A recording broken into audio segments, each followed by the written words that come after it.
9 minutes after my son told me I had no say in his life, he handed me a bill for $8,740. He didn't physically hand it to me. Nathan hadn't handed me a bill in years. Bills arrived as screenshots now, usually cropped, so I couldn't see what he'd spent before the amount due. My phone buzzed while I stood beneath a chandelier at the Hawthorne House, an old brick mansion outside Columbus that had been converted into a wedding venue. The chandelier wasn't on. Neither were the cafe lights Nathan and Brooke wanted across the terrace, because someone had plugged 2 commercial coffee urns, a portable bar refrigerator, and approximately 3 miles of decorative lighting into the same circuit. On my screen were 3 messages: caterer, second installment, lighting upgrade, chairs plus linens. Then Nathan looked me in the eye and said, "You can take care of those this week, right?" Brooke was 10 feet away with the venue coordinator, pretending to compare ivory napkins with champagne napkins. They were both beige. One was beige with ambition. I looked at my son. He was 34 years old, 6 feet tall, wearing a navy sport coat that cost more than my first pickup truck, and he had just told me, in front of both women, that contributing money didn't entitle me to an opinion.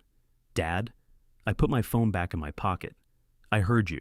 That answer made him nervous. Nathan was used to me saying yes, no problem. Or, "I'll move some things around." He wasn't used to, "I heard you." The venue coordinator, a narrow woman named Celeste, cleared her throat as if she could smell a family problem approaching her upholstery. "Should we perhaps finish the electrical discussion?" she asked. "That part's finished," I said. "You can't run all of this from the terrace outlets." Nathan rubbed a hand across his jaw. "But the lighting company said, the lighting company is selling you lights. They're not rewiring a 100-year-old house." Celeste gave me the grateful look of someone who had already explained this twice and been accused of lacking vision. Brooke finally turned around. She held 2 folded napkins against her dress. "Could we use a generator?" "You could," I said. "It would have to sit far enough away that your ceremony doesn't sound like it's taking place behind a lawn care crew." She smiled despite herself. Brooke did that sometimes. She had a quick sense of humor. She seemed to ration around Nathan's wedding stress. "The string quartet might enjoy the competition," she said. Nathan didn't smile. "Can you fix it or not?" There was the question he always asked me. Not what do you think, not what would you do. Can you fix it? I can tell you what needs to be done. Hawthorne House has its own electrician. Celeste can have him price a temporary distribution panel. Celeste nodded. "That's what I recommended?" Nathan looked from her to me. "So, now we're paying another electrician when my father is literally standing here? I'm standing here because you asked me to look at the lights. I thought that meant you'd help." "It does. I just helped." His nostrils flared slightly. Nathan had inherited that from his mother. Gail could express an entire closing argument through her nose. Brooke set the napkins down. "Nate, can we not do this right now? We're not doing anything." He slipped both hands into his pockets. "I'm trying to understand why every decision has suddenly become a committee meeting.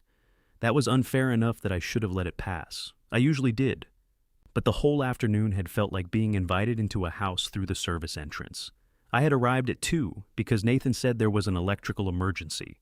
By 2:15, I had learned that the emergency had already been discussed for a week. At 2:30, I learned Patrick had toured the venue the previous Sunday. At 2:40, Celeste mentioned the father's toast, and Nathan said, "Patrick has that covered." I had waited until we were away from the women before asking him about it, quietly, no accusation. I said I hadn't realized Patrick would be the only father included in the ceremony. Nathan said Patrick had earned that place. I asked what place he thought I had. That was when he looked over my shoulder, making sure Brooke wasn't coming back, and said, "This is my life, Dad. You don't get a say in it just because you're helping pay for things." Now we were standing under a dead chandelier, and he was angry that I wouldn't become the free electrician for a venue that carried its own liability insurance. "I should go," I said. Nathan blinked. "We're not done. I believe Celeste needs final numbers by 5. And the invoices, I saw them. The caterer has to be paid by Friday." "I heard you." There it was again. That answer landed between us like an unfamiliar tool neither of us knew how to use. Brooke followed me into the front hall while Nathan stayed behind with Celeste. The Hawthorne house had black and white tile, a curved staircase, and a portrait of some 19th century man who looked disappointed by electricity in general. "Warren," Brooke said. I stopped with my hand on the brass doorknob. She lowered her voice. He didn't mean it the way it sounded. That phrase has been used to preserve more bad behavior than duct tape has been used to preserve bad plumbing. What way did he mean it? She glanced toward the ballroom. He's overwhelmed. So are the circuits. I'm serious. So am I. Brooke folded her arms, but not defensively. She was wearing gray slacks and white sneakers under a camel-colored coat. She looked tired. Not Bridal Magazine tired, where a woman laughs while holding a clipboard. She looked like she had spent the morning arguing with numbers. "We've had 6 people tell us what we should do," she said. "My mother wants a different menu. Gail wants us to invite cousins Nathan hasn't seen since college. Patrick thinks the band needs a bigger stage. Everybody says it's our day, then hands us instructions. I didn't give him instructions. I know. I asked a question. I know that too." That stopped me. Brooke looked down at the geometric floor. He handles guilt badly. It comes out sounding like anger. Maybe it is anger. Maybe. Behind us, Nathan's voice carried through the doorway. "Brooke, Celeste needs you." Brooke closed her eyes for 1 second. "I'll call you later," she said. "You don't have to." "I know." I stepped outside. It was a cold March afternoon, the kind Ohio produces after 2 warm days have convinced everybody winter is over. Nathan's black SUV was parked near the entrance. My 12-year-old Ford sat at the far end of the gravel lot because I had arrived after the florist, the rental company, and a van marked Signature Ice Sculptures. They were getting married in October, 7 months away, and apparently the ice already required a signature. My phone buzzed again before I reached the truck. "Nathan? Don't forget insurance comes out Monday. No hello, no please, just a reminder." I sat behind the wheel without starting the engine. The cab smelled faintly of coffee and the peppermint candies I kept in the console. On the passenger seat was a voltage tester, a pair of work gloves, and a bakery box from Meredith's shop. My daughter had shoved it at me that morning when I stopped by to replace a loose outlet cover. "Take these before I sell them to people," she'd said. Inside were 2 crooked blueberry scones and a cinnamon roll with too much icing. Meredith called them mistakes. They looked fine to me, but I knew better than to argue with a woman who could detect uneven lamination from across a room. I opened the box and tore off a corner of the cinnamon roll. Then I took out my phone and looked at the invoices. The caterer wanted $4,200. The lighting upgrade was $2,190, not including the temporary power Nathan had assumed I would provide. The chairs and linens came to $2,350. The linen choice was listed as antique pearl. I zoomed in, hoping antique pearl was materially different from beige. It was not. I had promised Nathan and Brooke $25,000 toward the wedding. I'd said it at their engagement dinner before they had chosen Hawthorne House, before there was a 12-piece band or antique pearl or signature ice. Brooke had started to say it was too much. Nathan had put his hand over hers and said, "Dad wants to do this." He was right. At the time, I had wanted to do it more than I wanted to admit. I started the truck and drove home by way of the interstate. Traffic slowed near the outer belt, giving me plenty of time to replay the afternoon in several unhelpful versions. In one, I had said exactly the right sentence and Nathan had immediately understood me. In another, I had told Celeste to plug every coffee urn into one outlet and let the wedding announce itself to the fire department. The version that had actually happened was quieter. It usually was with me. My house sat on a cul-de-sac lined with bare maple trees and mailboxes shaped like small barns. I had bought it after Gail and I divorced, telling myself it was temporary. That had been 14 years earlier. The guest room still had 2 boxes labeled office, though I had never owned enough office to require 1 box. I carried Meredith's pastries inside, hung my jacket on the same hook I always used, and set my phone face down on the kitchen counter.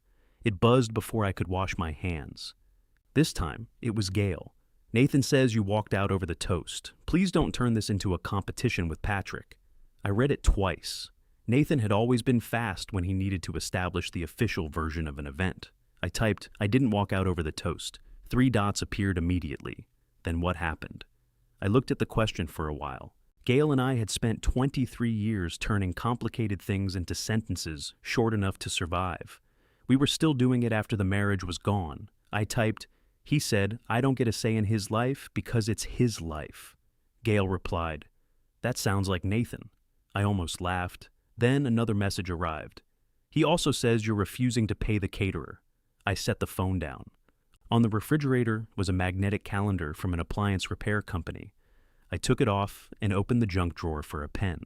Beneath dead batteries, takeout menus, and 3 keys I could no longer identify, I found a yellow legal pad. I wrote $25,000 at the top. Underneath it, I listed every wedding payment I had already made: venue deposit, photographer, band deposit, Brooks dress, florist retainer. I checked the amounts against my bank account. Then I added the 3 invoices from Hawthorne House. The total came to $31,684. I had somehow exceeded my promise 7 months before the wedding. I turned to a clean page. Nathan's car insurance, Nathan's phone, Nathan's student loan, 3 payments that had begun during 3 different emergencies. One of those emergencies had ended 6 years ago. My phone buzzed again. I didn't turn it over. For the first time, I wasn't asking myself how much I could move around to keep Nathan from being angry. I was asking why my son needed me absent from his choices and present at every due date. The answer wasn't all his fault. That was the part that hurt enough to keep me sitting at the kitchen table long after dark. At 8:17, the phone stopped buzzing and started ringing. Gail's name filled the screen. I let it ring 3 times before answering. "Are you all right?" she asked. "I'm sitting in my kitchen." That wasn't what I asked. "I'm all right," she exhaled through her nose. I could picture her in the den of the house she shared with Patrick, one hand holding the phone and the other straightening something that didn't need to be straightened. Gail reorganized rooms when people disappointed her. "What happened at Hawthorne House?" "I told you." "You gave me 1 sentence, Warren." "It was an important sentence." "Did you tell Nathan you wouldn't pay the caterer?" "I told him I saw the invoice." "That's not the same as answering, I'm aware." She went quiet. Somewhere near her, I heard silverware touch a plate. "Are you angry about Patrick giving the toast?" she asked. "Yes." The quick answer surprised both of us. Gail's voice softened. "All right. I'm also angry that I found out from the venue coordinator." "Nathan should have told you." "Yes. But Patrick didn't ask for this." "I know. He's uncomfortable with it. I didn't know that." "Well, he is. He told Nathan there ought to be a way to include both of you." I looked down at the yellow pad. "That was decent of him." "Patrick is a decent man. I've never said otherwise." "No. You just say his name like you're reading it off a parking ticket." I smiled in spite of myself. "I'll work on that." Gail didn't take the exit. She rarely did. "You promised them money, Warren. I know what I promised. Then what is this really about?" On the counter, beside the legal pad, the icing on Meredith's cinnamon roll had begun to harden around the edges. I broke off another piece even though I wasn't hungry. "Did you know I still pay Nathan's car insurance?" Gail paused. "No." "His phone?" "I assumed he was still on your family plan." "He is the family on the family plan. It's him and me. That sounds cozy." "I also pay his student loan." This silence lasted longer. "All of it?" "One of them. The private one." "Why?" "He was changing jobs when the payment started." "When was that?" 6 years ago." Gail made a small sound that could have meant anything from sympathy to indigestion. "Does Brooke know?" she asked. "I don't know. You should know." "I'm beginning to understand that." I heard Patrick say something in the background. Gail covered the phone, answered him, then returned. "Warren, don't do anything tonight." "I'm not doing anything. You're making a list." I glanced around the kitchen as if she might be standing outside the window. "How do you know that?" "Because you've always made lists when you're hurt. During the divorce, you made a list of every lamp and serving bowl in our house. The serving bowls were your mother's. That wasn't the point. It helped identify them. You see, 14 years later, and you're still ready to litigate the bowls." I put the pen down. Gail's tone changed again. Less prosecutor, more person who had once known which side I slept on. "If you're going to set a boundary, set one," she said. "But don't turn the money into a trap door under him." "I'm not trying to." "I know you don't think you do that. But sometimes your money has rules you never say out loud." "What rules?" "Be grateful. Don't criticize me. Give me a place in the room." "That's not fair." No, it wasn't. I leaned back in the chair. Outside, someone's garage door groaned open and shut. A dog barked twice. The kitchen clock moved 1 minute forward with more confidence than I felt. "I worked," I said. That was the rule I understood. I know. I didn't go out drinking. I didn't disappear with another woman. I went to work. I know that too. We had bills. Yes, Warren, we had bills. We also had chairs at the table that kept being empty. The old argument was waiting for us, fully furnished. I could have walked into it without turning on a light. Instead, I asked, "Did Nathan tell you what he said to me? He said you wanted to decide his ceremony because you were paying. That isn't what happened," I figured. "Then why did you accuse me first? Because both versions sounded like you. That hurt because it was honest." Gail sighed. "Talk to him before this spreads through the whole family, and don't do it by text. I wasn't planning to." "Good." "Gail?" "What?" "Thank you for telling me about Patrick." "You're welcome." She hung up before either of us became sentimental enough to regret it. I stayed at the table until 10. I didn't make more lists. I went through the one I had already made and checked each payment against the bank account on my phone. The number was correct.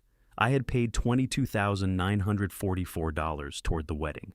If I honored my original promise, I owed another $2,056. Nathan had just sent me $8,740 in invoices, as if the difference were a rounding error. I called him the next morning at 8. He answered on the 6th ring. "Dad?" His voice was thick with sleep. "We need to talk. Can this wait?" I didn't get home until after midnight. I'd rather not do it over the phone. There was movement on his end, fabric and a muffled thump. "Are you coming over here?" "No." "Come to my place." "When?" "Tonight. I have dinner with Brooke's parents, tomorrow morning. We have a tasting at 11, come at 9.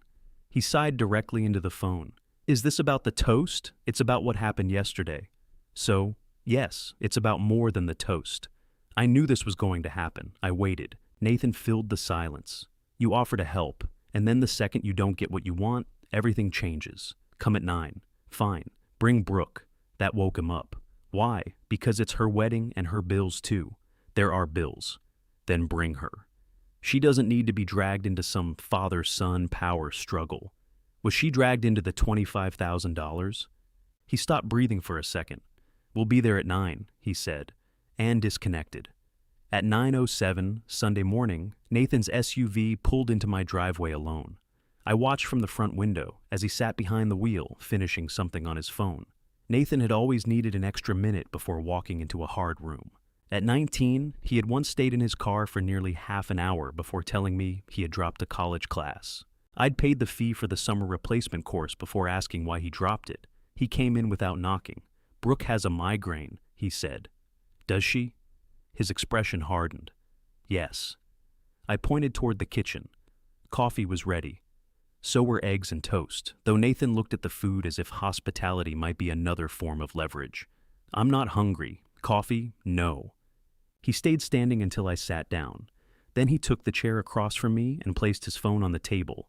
Screen up. "I need to be at the tasting by 10:30. I'll be done before that." Great. The yellow legal pad was beside me. Nathan noticed it immediately.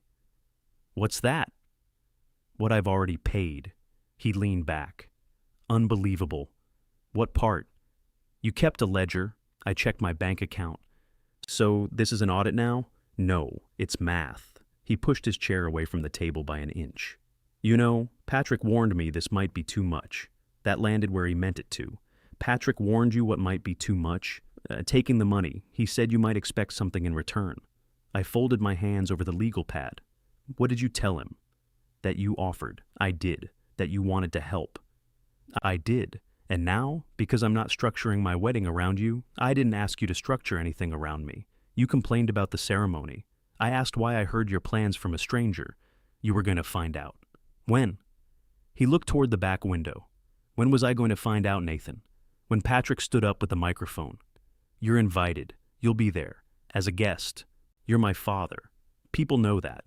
I almost asked whether they would know it from anything other than the seating chart, but that would have taken us exactly where he expected me to go. Instead, I turned the legal pad toward him. "I promised $25,000. He glanced down but didn't read. "So?" "I've paid $22,944. That includes Brooke's dress, which was supposed to be a gift." "It is a gift. Gifts still have dollar amounts." His mouth tightened. "I'll pay another $2,056, I said. "You can put it toward whichever invoice is most urgent." He stared at me. "The caterer alone is $4,200. I saw that." "You said you'd help with the wedding. I said 25,000. You never said it was a hard cap. I said a number. That's generally what numbers are for. He stood so quickly the table shook. Coffee moved against the rim of my mug. This is because of Patrick. No, you didn't care about a hard cap before Friday. Friday, you explained the arrangement to me. What arrangement? You make the decisions. I receive the bills. No one is making you pay. You texted me 4 reminders in 2 days. Because you said you would handle it. I said I would contribute $25,000. I will. Nathan walked to the sink, then turned around without doing anything there. So, we're supposed to cancel vendors, lose deposits? You'll have to decide that. And you get to sit here and watch us scramble. I won't enjoy it. He laughed once. Right, there's more. Of course there is. The car insurance transfers to you in 60 days. So does your phone. I'll make the next 2 student loan payments, and after that, it's yours. For the first time, his anger slipped. What replaced it was closer to fear. You can't just do that. They're your bills. You know what we're paying for right now. Yes, I know what I'm paying for too. He paced past the refrigerator, then back to the table. You're punishing me. I'm agreeing with you. What? Your life is yours. Your choices are yours. Your bills need to be yours too. That's a line, Dad. That's not a reason. The reason is that I've been using money to keep a place in your life, and you've been letting me. His face changed again. This time, I couldn't name it. I continued before I lost my nerve. That wasn't fair to either of us. Don't turn this into some noble breakthrough. You're mad, so you're cutting me off? I'm not cutting you off. What do you call this? A boundary. Of course you do. He picked up his phone. People always call it a boundary when they want to hurt somebody and feel healthy about it. He headed toward the front door. Nathan. He stopped but didn't turn. Tell Brooke the whole conversation. His shoulders went still. She doesn't need you involving her. She's about to marry you. That's between me and her. The door closed hard enough to rattle the small framed photograph beside it. I remained at the kitchen table. His untouched coffee cooled across from me. After several minutes, I got up, poured it into the sink, and wrapped the eggs for later. At 10:43, my phone rang. Brooke's name appeared on the screen. When I answered, she didn't say hello. Warren, she said, her voice trembling with an anger that didn't sound directed at me. Why is Nathan saying we can't afford to get married?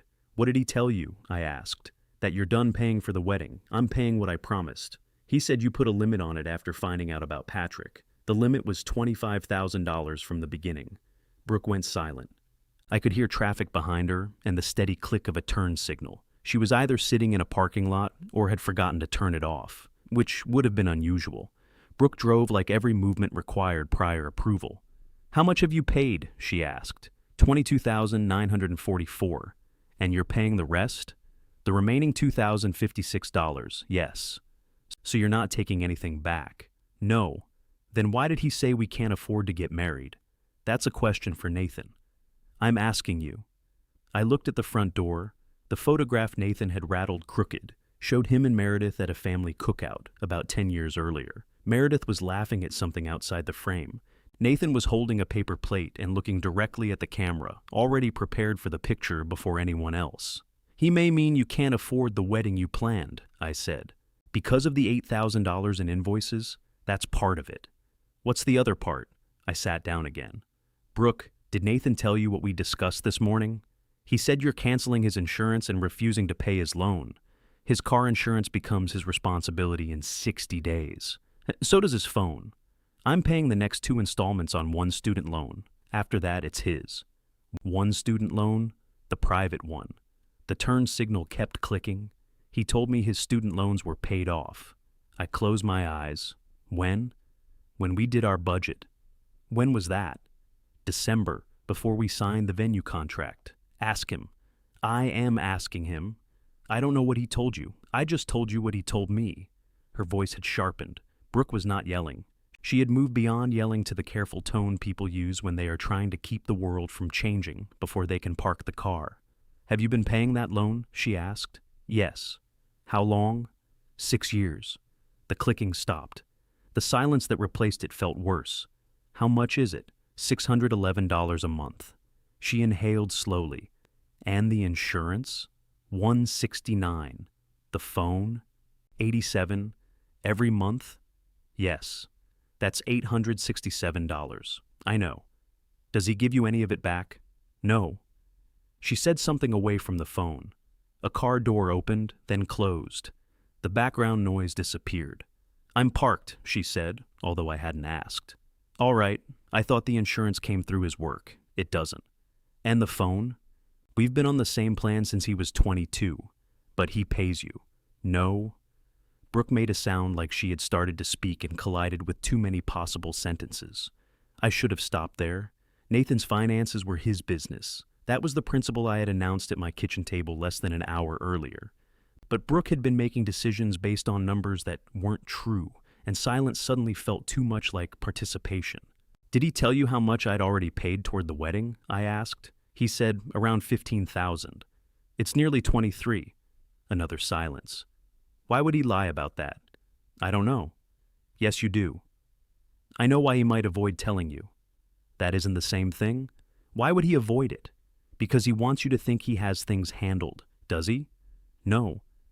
The answer came out too quickly. I heard it after it was already between us. Brooke did too. You don't have a very high opinion of him, she said. That's not true. You just said he doesn't have things handled. He doesn't have these things handled. You let him pretend he did. There it was. I leaned my elbows on the table. Yes. Why? Because every time I paid something, it solved the problem in front of me. For him. For me, too. She was quiet. I could have told her about the first loan payment. Nathan had been 28, moving from an inside sales job to pharmaceutical sales. He needed a better car, 2 suits, and 3 months before the commissions became dependable. He asked me to cover the loan until Christmas. That Christmas, he gave me a bottle of bourbon and never mentioned the payments. I didn't mention them either. The next year, the bourbon was better. Did you think this would go on after we got married? Brooke asked. I hadn't thought about it. That's hard to believe. It's embarrassing to admit. Not as embarrassing as finding out your fiancé has an extra $10,000 a year in expenses. The number sounded different when she said it annually.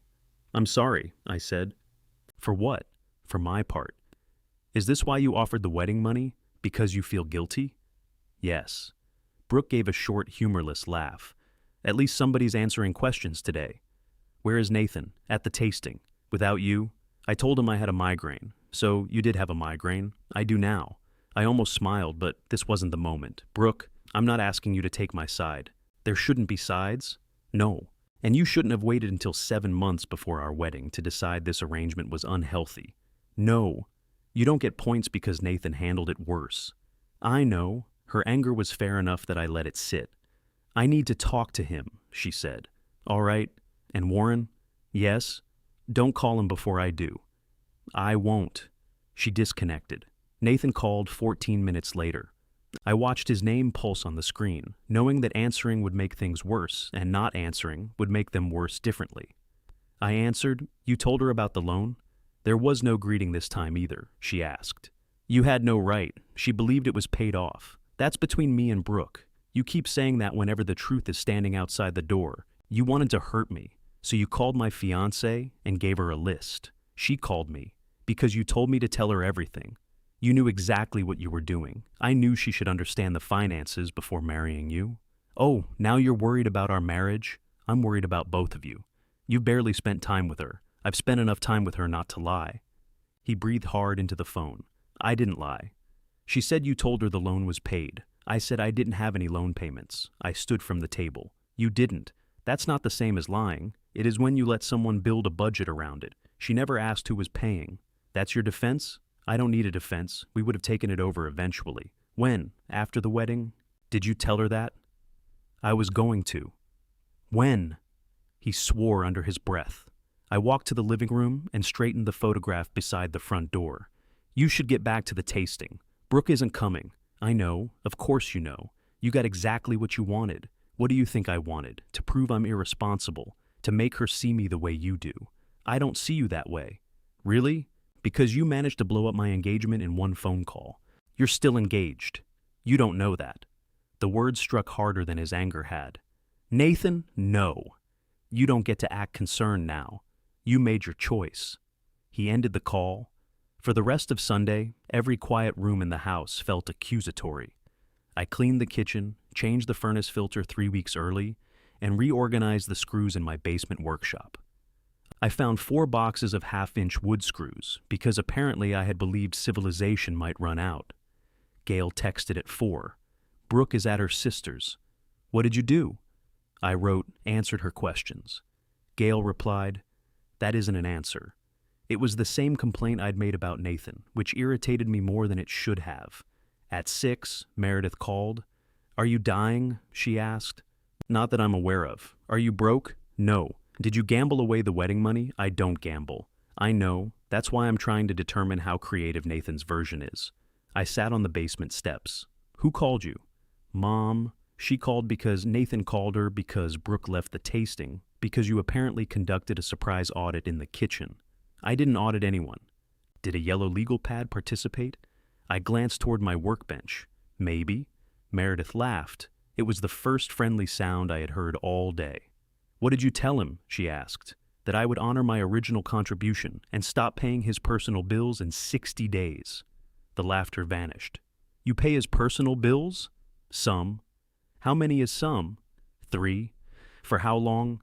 It varies. Give me the longest. 6 years. Meredith was silent long enough for me to hear the ventilation fan in her bakery. She often did inventory Sunday evenings when the shop was closed. Meredith, I'm here. You all right? That's an interesting question. I went upstairs. What does that mean? It means I asked you for help once. The sentence came without anger, which made it worse. When? After I signed the bakery lease. The plumbing estimate came in high. I asked if you could loan me $5,000 for 3 months. I remembered the conversation, not the day or where we stood, but my answer. I told you mixing family and money was a bad idea. Yes, I thought you had enough in reserve. I did. I used all of it. You paid me back for the outlet work. You invoiced me. You said you wanted everything clean. I wanted you to take me seriously. I reached the kitchen and stood over the table where Nathan's coffee ring still marked the wood. I'm sorry, I said. Don't. Don't what? Don't apologize because you're having a bad weekend with Nathan. That just makes me part of the emergency. You're not. I have been not part of the emergency my entire adult life. That isn't fair. Maybe not. But it's accurate. I looked at the pastry box. 1 crooked scone remained. Your mixer has been making that knocking sound again, I said. If it needs replacing, I can. Meredith laughed once, but there was no humor in it. There you are. What? You hear something painful, and out comes the toolbox. I was offering to help. You always offer to help with the thing that doesn't require you to stay. I had no answer ready. Meredith seemed to know that. I've got inventory, she said. Try not to reorganize the whole family before Monday. The line went dead. On the legal pad, beneath Nathan's 3 monthly bills, I wrote my daughter's name. Then I stared at it, ashamed by how much that looked like another problem I intended to solve. I drew a line through Meredith's name. Not because she was no longer a problem, because she had never been one. At 5:30 Monday morning, I drove to her bakery without calling. The sky was still black, and every traffic light seemed offended to have been awakened for one pickup truck.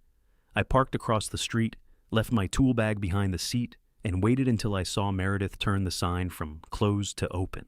Her bakery occupied the ground floor of an old insurance office with narrow front windows and a green awning that read, Meredith Hale Bakes in white letters.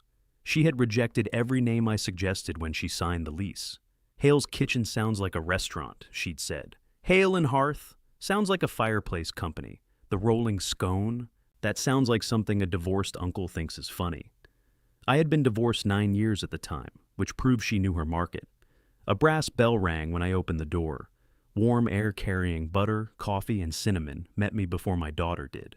Meredith stood behind the counter in a denim apron dusted with flour. Her dark hair was twisted into a knot and held in place by a pencil. She looked at me, then at the empty space around my hands. No toolbox, no. Are you ill? Not that I know of. You used that answer yesterday. It's held up. She slid a tray of almond croissants into the display case. We're not open for another 30 minutes. The sign says, open. The sign is wrong. Do you want me to fix it? Her eyes narrowed. That was a joke, I said. It's early. Your delivery needs work. I'll have coffee. You can have coffee when we open. I sat at a small table near the window. Meredith watched me for a moment. You're really gonna sit there? That was the plan. Doing nothing? I can try. She muttered something that sounded like a prayer for patience and went through the swinging door to the kitchen. The bakery wasn't silent. A mixer turned somewhere in back with a low mechanical hum. Metal pans knocked together. The refrigeration case clicked on. I listened for the irregular sound Meredith had mentioned without mentioning, the knock in the mixer's planetary gears. I heard it twice and kept my hands flat on the table. Meredith returned carrying stacks of flat cardboard. If you're going to occupy a seat before business hours, fold those. I thought I was supposed to do nothing. I changed my mind. She dropped the cardboard in front of me and demonstrated how the tabs fit. I knew how bakery boxes worked, but I let her show me. We folded in silence. She was faster. My first box had one corner that refused to sit flat. Don't force it, she said. I'm not. You're turning red. I am not turning red over cardboard. She reached across, lifted one tab, and the corner settled. Sometimes you approach things too directly, she said.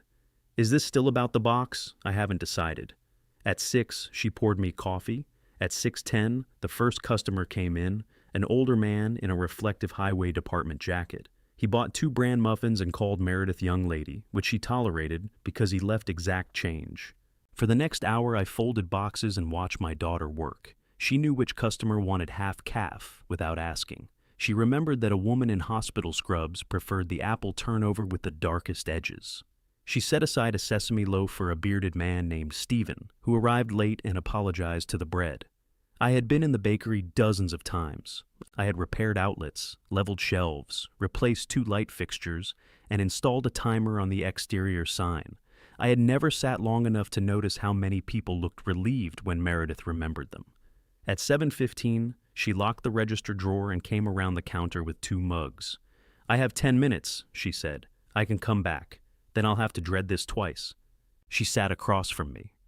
I shouldn't have offered to replace your mixer, I said. No, you shouldn't have. I heard it knocking. I know. It's probably the planetary assembly. I know that too. You've had someone look at it? I pay people to look at things now. The words carried enough point that I nodded.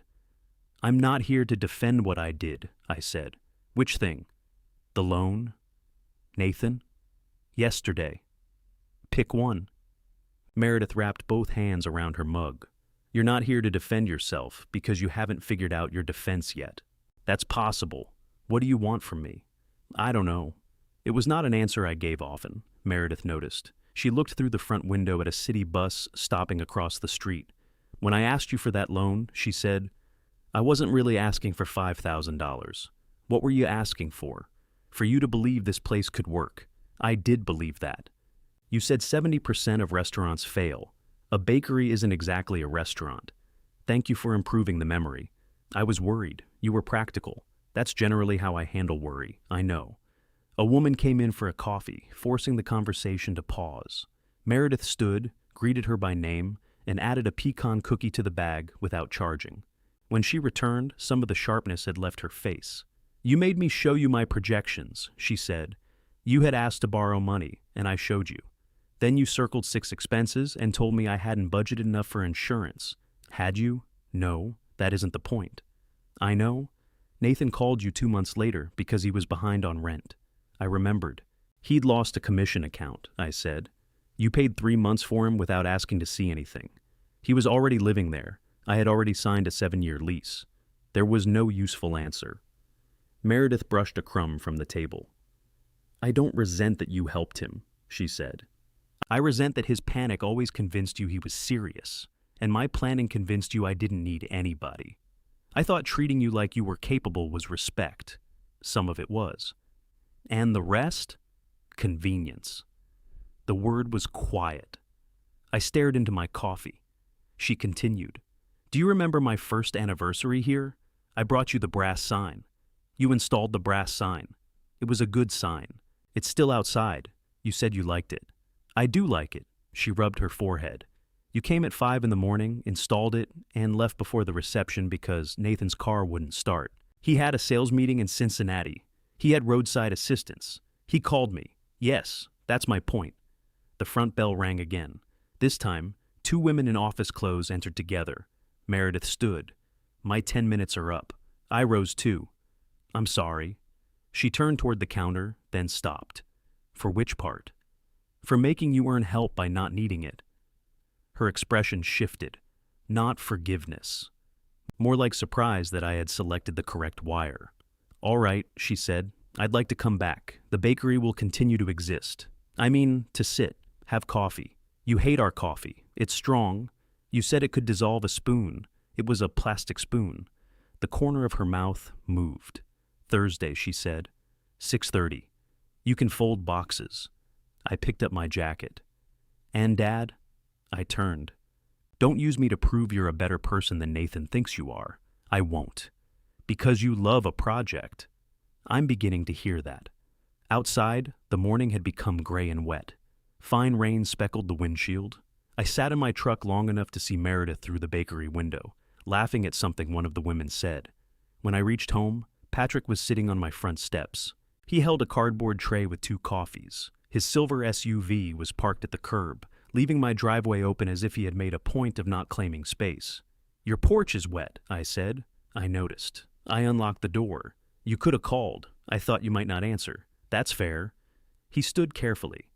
Patrick was 60, tall, broad through the shoulders, with a close gray beard that made him look more outdoorsy than he was. He sold commercial insurance and considered hotel beds a hardship. He handed me one of the coffees. Peace offering, he said. Is it from Meredith's? No. Then we still have a chance. We sat in the living room. Patrick took the armchair Nathan usually used and immediately seemed uncomfortable about it. I didn't ask to give the toast, he said. I know. Gail told you? Yes. She also told me not to come over. That explains the coffee. I don't want to be in the middle of this. You're sitting in my living room, against professional advice. I took a sip. The coffee was weak, but I didn't mention it. Patrick leaned forward, forearms on his knees. I told Nathan both of us could speak. What did he say? That it would be awkward. He's right. It doesn't have to be. 2 fathers explaining their positions to a room full of people eating chicken sounds awkward. Patrick smiled briefly. There's also salmon. Then we'll be fine. He became serious again. He sees me as the person who was there, he said. I'm not telling you that to hurt you. I know. And he sees you as the person who provided. I'm learning the job had no retirement plan. Patrick looked down at his coffee lid. When you offered the wedding money, I told him to be careful. He quoted you. I didn't mean you would deliberately use it against him. What did you mean? That money between fathers and sons is rarely just money. That sounds like something from an insurance seminar. I paid a consultant for it. I laughed, and Patrick did too. The sound felt strange but not unpleasant. He looked toward the crooked picture by the front door. Nathan wants the wedding to prove something. What? That he's doing well? To whom?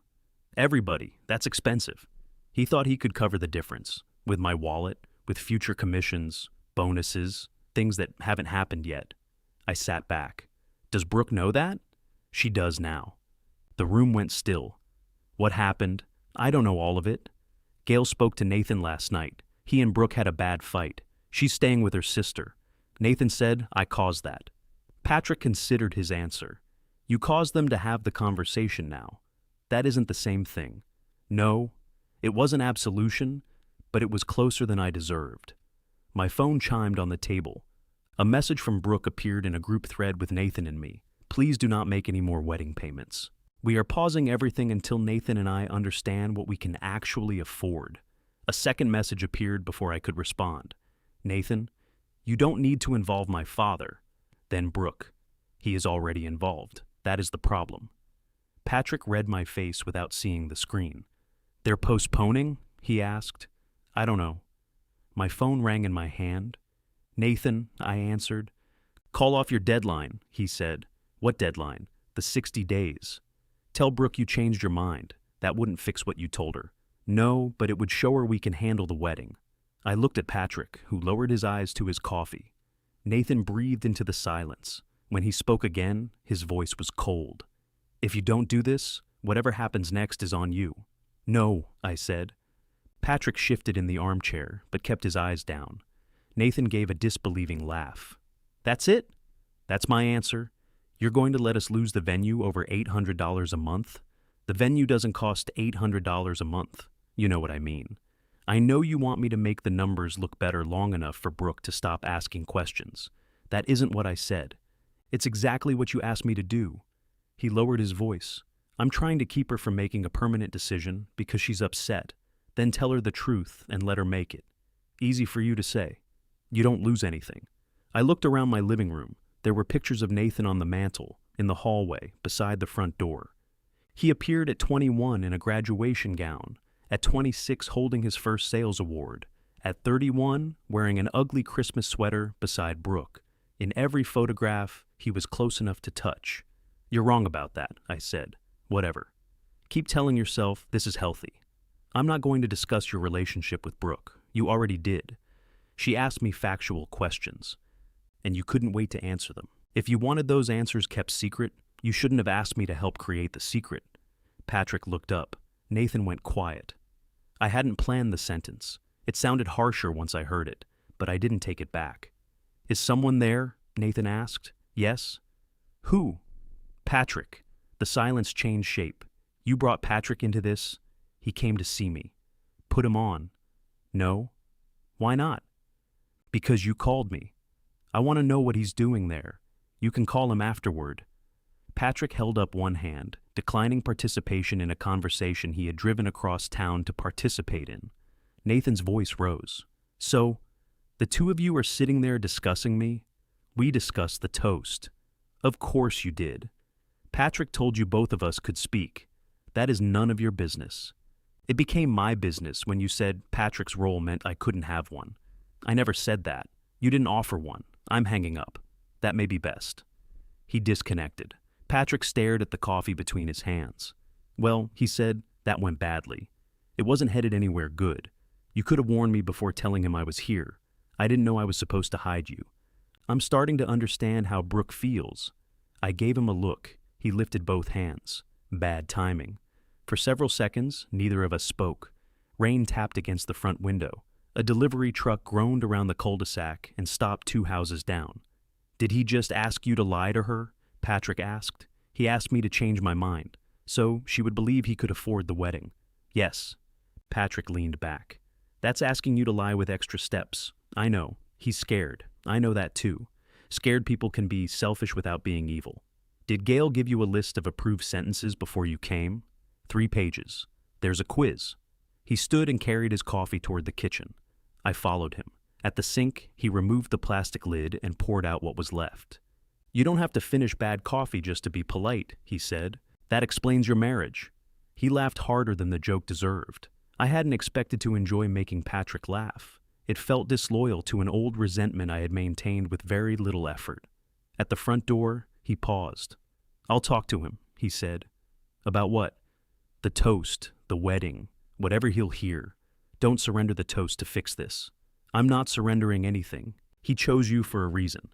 Patrick studied me. You believe that? Yes. You're still angry. Yes, that's inconveniently mature. I'm having an unusual week. He put a hand on the doorknob. Don't enjoy being right, Warren. I'm not right enough for this to be enjoyable. After he left, I answered the group message. I won't make further payments until both of you tell me how you want the remaining $2,056 applied. The money will still be available whenever you decide. Nathan replied first. Keep it. Brooke responded 2 minutes later. Please hold it for now. Thank you. Nathan left the conversation.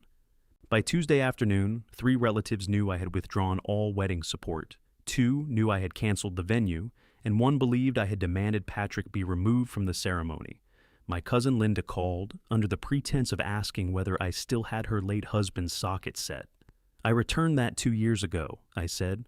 Oh, well, since I have you, is everything okay with Nathan? Did Gail call you? No.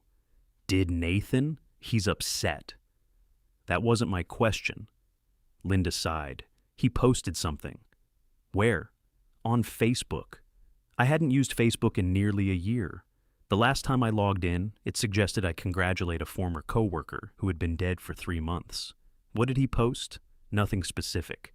Just something about learning who supports you when you stop letting them control you. That sounds specific. There are comments. I assumed Facebook still had those. Warren, people are worried. About Nathan? About the family? The family has survived worse than a vague post. You always do that. Do what? Act like something isn't painful because you can describe it calmly. I sat on the edge of my bed where I had been sorting laundry. I'm not canceling the money I promised, I said. I've already paid almost $23,000. Linda was silent. That isn't what he said. I know. Do you want me to tell people? No. Why not? Because then we'll have competing wedding financial statements on Facebook. That would be more interesting than what I usually see. Do you have your socket set? I'll look. She hung up, sounding disappointed that I had not assigned her a side. Brooke texted Wednesday morning and asked for the amounts I had paid to each vendor. I stared at the request for a full minute before answering. Does Nathan know you're asking? Her reply came quickly. He is sitting across from me. I sent a photograph of the wedding page from the legal pad. No commentary, no circles, just vendors and amounts. Nathan called immediately. I let it go to voicemail. His message lasted 11 seconds. You didn't include the engagement dinner because that doesn't count, apparently. But sure, send her your evidence. The engagement dinner had cost $900. I hadn't included it because it occurred before I made the $25,000 promise. It had not occurred to me that paying for dinner might later become evidence of something. I erased the voicemail without answering. At 6:30 Thursday morning, I returned to Meredith's bakery. She had placed 2 stacks of cardboard on the table by the window. A fresh coffee sat between them. You're late, she said. It's 6:28. I wanted to see if you'd defend yourself. I'm learning not every statement requires a response. That must be exhausting. I took off my coat. Did you hear about Facebook? Mom called before I saw it. What did she say? That Nathan is behaving like a wounded raccoon. That sounds like her.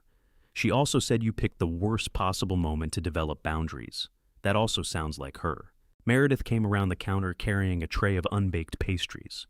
She's not entirely wrong. I know. You could have done this 6 years ago. I know. Or 1 year ago. Yes. Or before giving them $25,000. Are you going to list every available date? I haven't ruled it out. She disappeared into the kitchen. I folded boxes. At 7, a delivery driver called in, sick, and Meredith stood behind the counter reading the message with her lips pressed thin. I can make the delivery, I said. She looked at me. To where? Dental office on Henderson. 2 coffee carriers, 3 pastry boxes. I can do that. I know. You won't reorganize their electrical panel? Not unless it's interfering with the muffins. She handed me the order. The dental office receptionist signed the receipt and gave me a $5 tip. I returned it to Meredith, who placed it in the shared tip jar. You didn't keep it? She asked. I'm trying not to profit from personal growth. She shook her head, but she was smiling. At 8:30, when the rush slowed, she sat across from me. Brooke called me, she said. When? Last night. My hand stopped on the cardboard. Why? She wanted to know if Nathan has always been bad with money. What did you tell her? That he's good with money when he has enough of someone else's. That wasn't helpful. It was honest. Those aren't always the same thing. Meredith leaned back. I also told her he's not a con artist, if that's what you're worried about. He believes every optimistic thing he says when he says it. That was Nathan exactly. He did not wake up intending to deceive people. He simply treated tomorrow's improved circumstances as if they had already arrived. Is she leaving him? I asked. She didn't say. Did she sound like she was? She sounded tired. I looked through the window at the wet sidewalk. She asked about you too, Meredith said. What about me? Whether you make promises and change them. What did you say? That you keep every promise you state clearly. It's the ones everybody assumes that cause trouble. I looked at her. Was that a compliment? Don't get greedy. Friday passed without a call from Nathan. At 4:40, the time Celeste had probably chosen because it was late enough to feel final, Brooke sent a message to me, Gail, Patrick, and Meredith. Nathan and I have released Hawthorne House and canceled the October date. We are not making any decisions about another ceremony right now. Please give us space, Gail called before I finished reading. Do not call him, she said. I wasn't going to. They lost the venue deposit. I'm sorry. $5,000. I know what it was. He's blaming you, I assumed. Gail lowered her voice. Brooke found credit card balances he hadn't included in their budget. I sat down.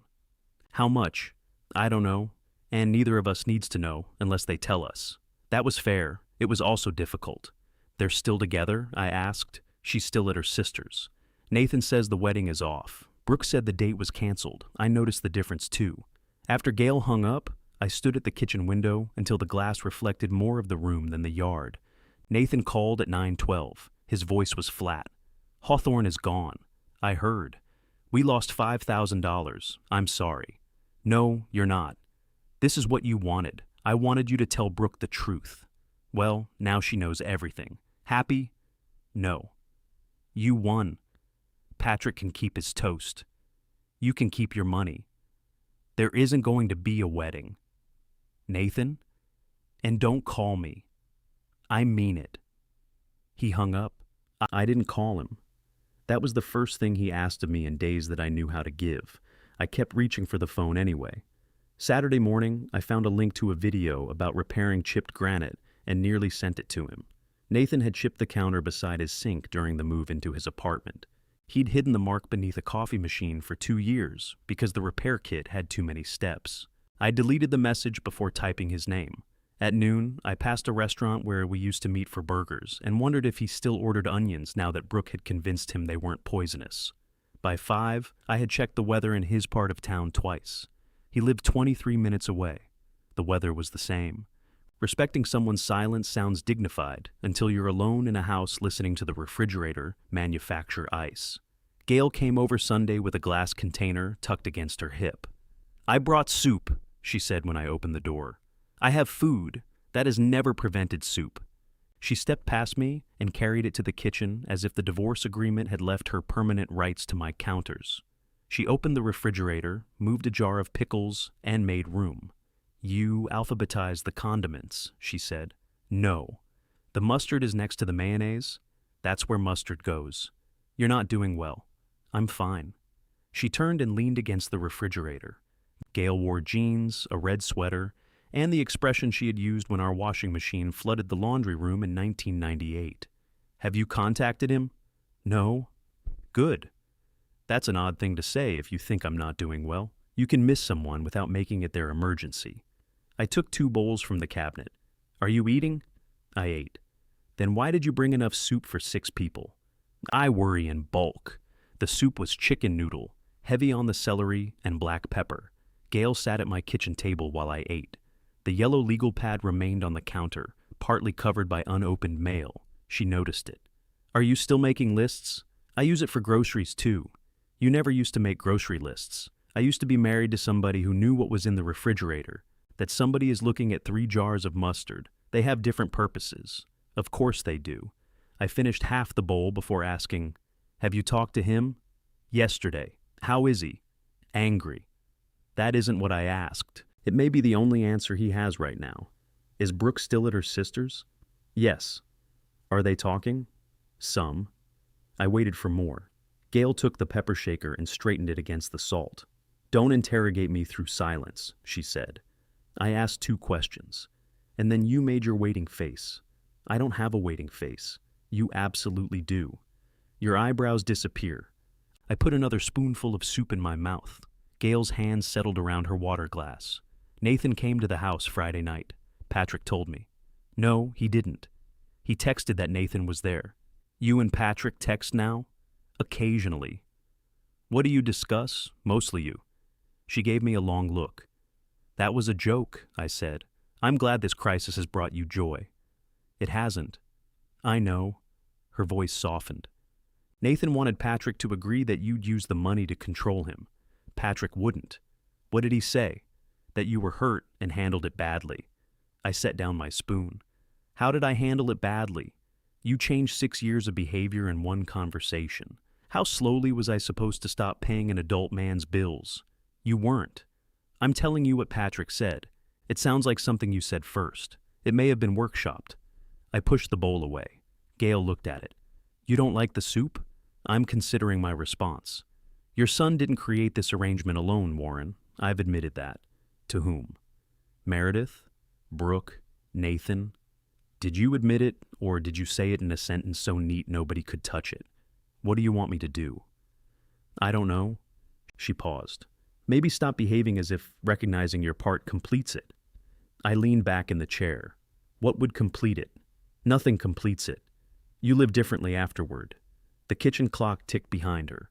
During our marriage, Gail and I had possessed a talent for turning one disagreement into every disagreement we had ever postponed. I expected the old inventory, missed dinners, overtime shifts, the anniversary I spent replacing a service panel at an assisted living facility because the weekend rate was double. Instead, she said, "Do you know why I stopped asking you to take time off? Because we needed the money. No, because every time I asked, you listed what the time would cost. I wasn't trying to make you feel guilty, I know. You thought information was neutral. It was relevant. See?" I rubbed my forehead. She continued. "Eventually I learned that the easiest way to get anything emotional from you was to attach a practical need. The sink is leaking. The car sounds strange. Nathan needs tuition. Meredith needs shelves. You could have just said you wanted me home. I did. Then you explained the mortgage." I looked toward the front window. Bare branches shifted in the wind. "So, this is my fault," I said. "That isn't what I'm saying. It's close. Fault is too simple. Nathan learned how to reach you. So did Meredith. So did I. You didn't ask me for money after the divorce. No. I asked you to repair things Patrick could have repaired." That pulled my attention back to her. "You did? The garbage disposal, the loose stair rail, the dryer vent. Patrick doesn't know anything about dryer vents. He could call somebody. Then why did you call me? Because you came." The answer settled between us. "What does he think about that?" I asked. "He thinks I should have paid a professional and saved all three of us time. That's sensible. He's annoyingly secure." I smiled. Gail stood and carried my bowl to the sink. "You have to figure out what being Nathan's father looks like when there's nothing to fix," she said.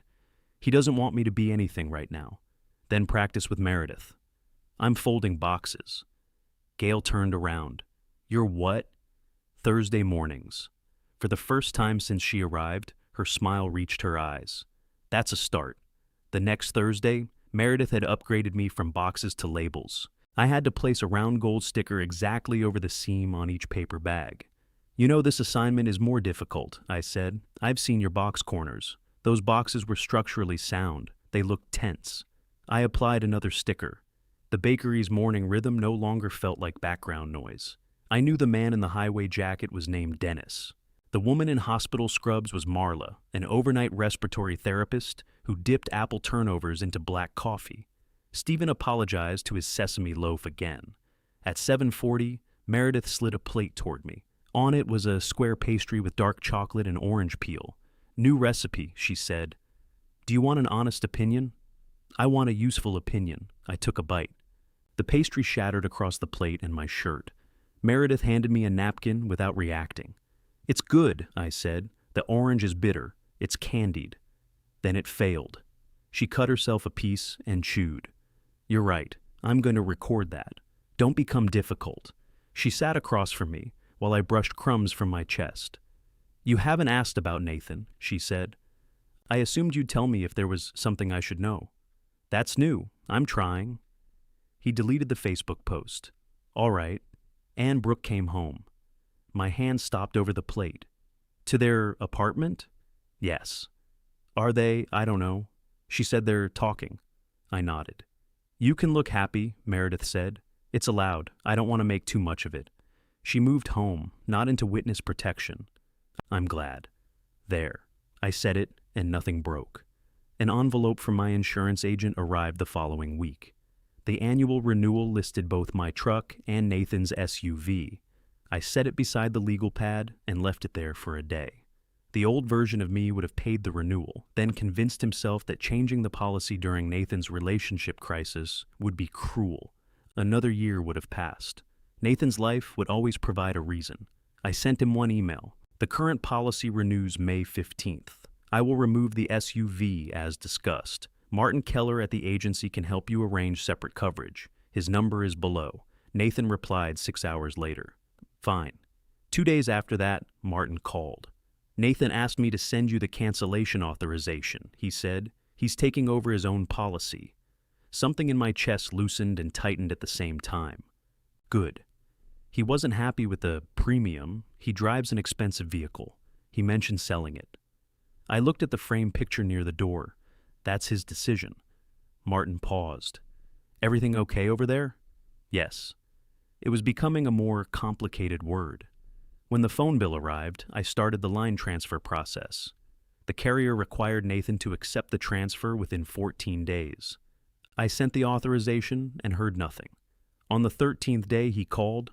"I'm at the phone store," he said. "They say you have to release the number." I did. "They don't see it." I have the confirmation. Well, they don't. I heard music and voices behind him. A cheerful recorded announcement promised that every customer mattered. "Put the employee on," I said. A young man named Darius took the phone and explained that I had transferred billing responsibility but not account ownership. Those were apparently separate expressions of freedom. "Can we do that now?" I asked. "Yes, sir, but I'll need to conference in the receiving customer." He handed you his phone. There was a pause. "Right. We spent 40 minutes navigating security questions. Darius asked for the name of my first pet, the last 4 digits of my social security number, and a 6-digit code sent to the phone currently pressed against his ear. At one point, the system disconnected him and left Nathan and me alone on the line. Neither of us spoke for several seconds. "How's Brooke?" I asked. "You don't get to ask that while we're doing this." "All right."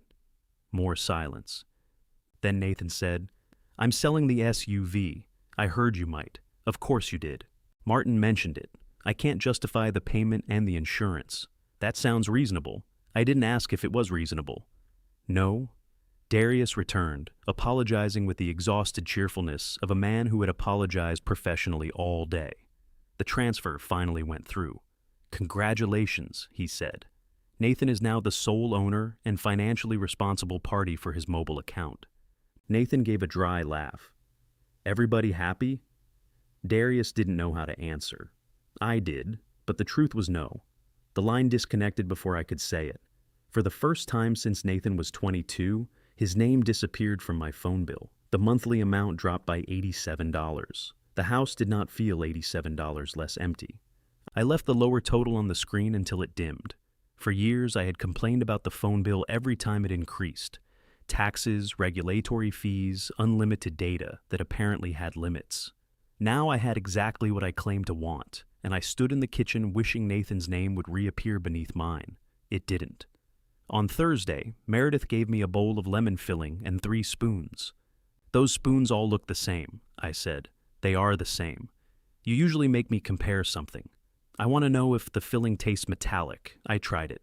"Well, it tastes like lemon. Metallic lemon? No. Too sweet? No. Too tart? It's filling, Meredith. It fills things." She took the spoon from my hand. "Your palate is underdeveloped. I ate canned chili for 9 years after the divorce. By choice." It had a pull tab. The morning rush had ended. Dennis had taken his bran muffins to work. Marla had gone home to sleep.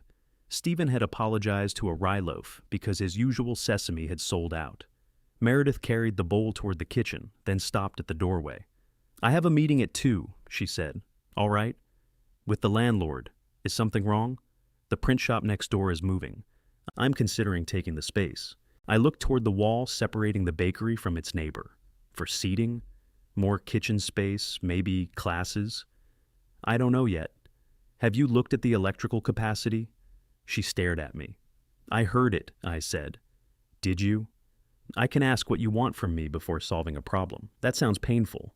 "What do you want from me?" She set the bowl on the counter. "I want you to come to the meeting and listen." "That's all?" "That's all." "Do you want me to take notes?" "You'll do that anyway." "Probably. And if you notice something important, wait until I ask." "How important, Dad?" "Fire? You can mention a fire. Structural collapse? Use your judgment. That's what you're restricting."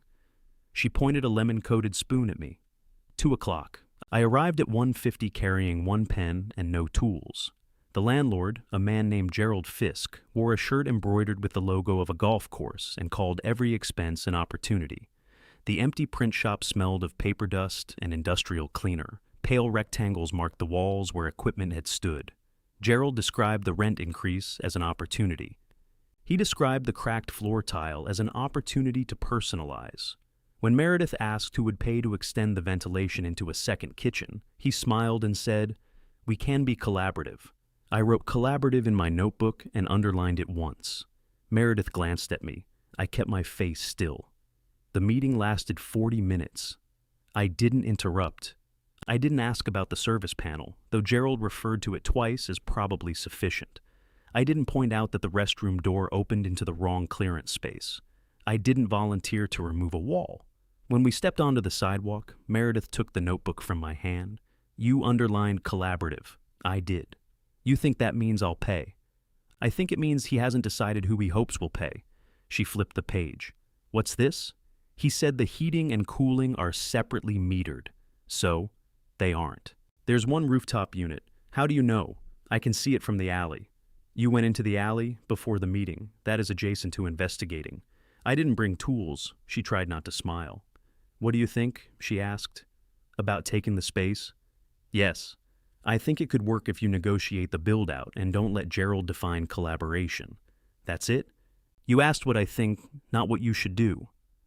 Meredith closed the notebook. Who are you, and why are you wearing my father's jacket? I've been folding boxes for 7 weeks. It changed me. She looked through the print shop window. I want it, she said. That's the problem. Wanting it isn't a problem. It makes me easier to pressure. Knowing you want it makes you harder to fool. She turned toward me. That was useful. I have occasional bursts.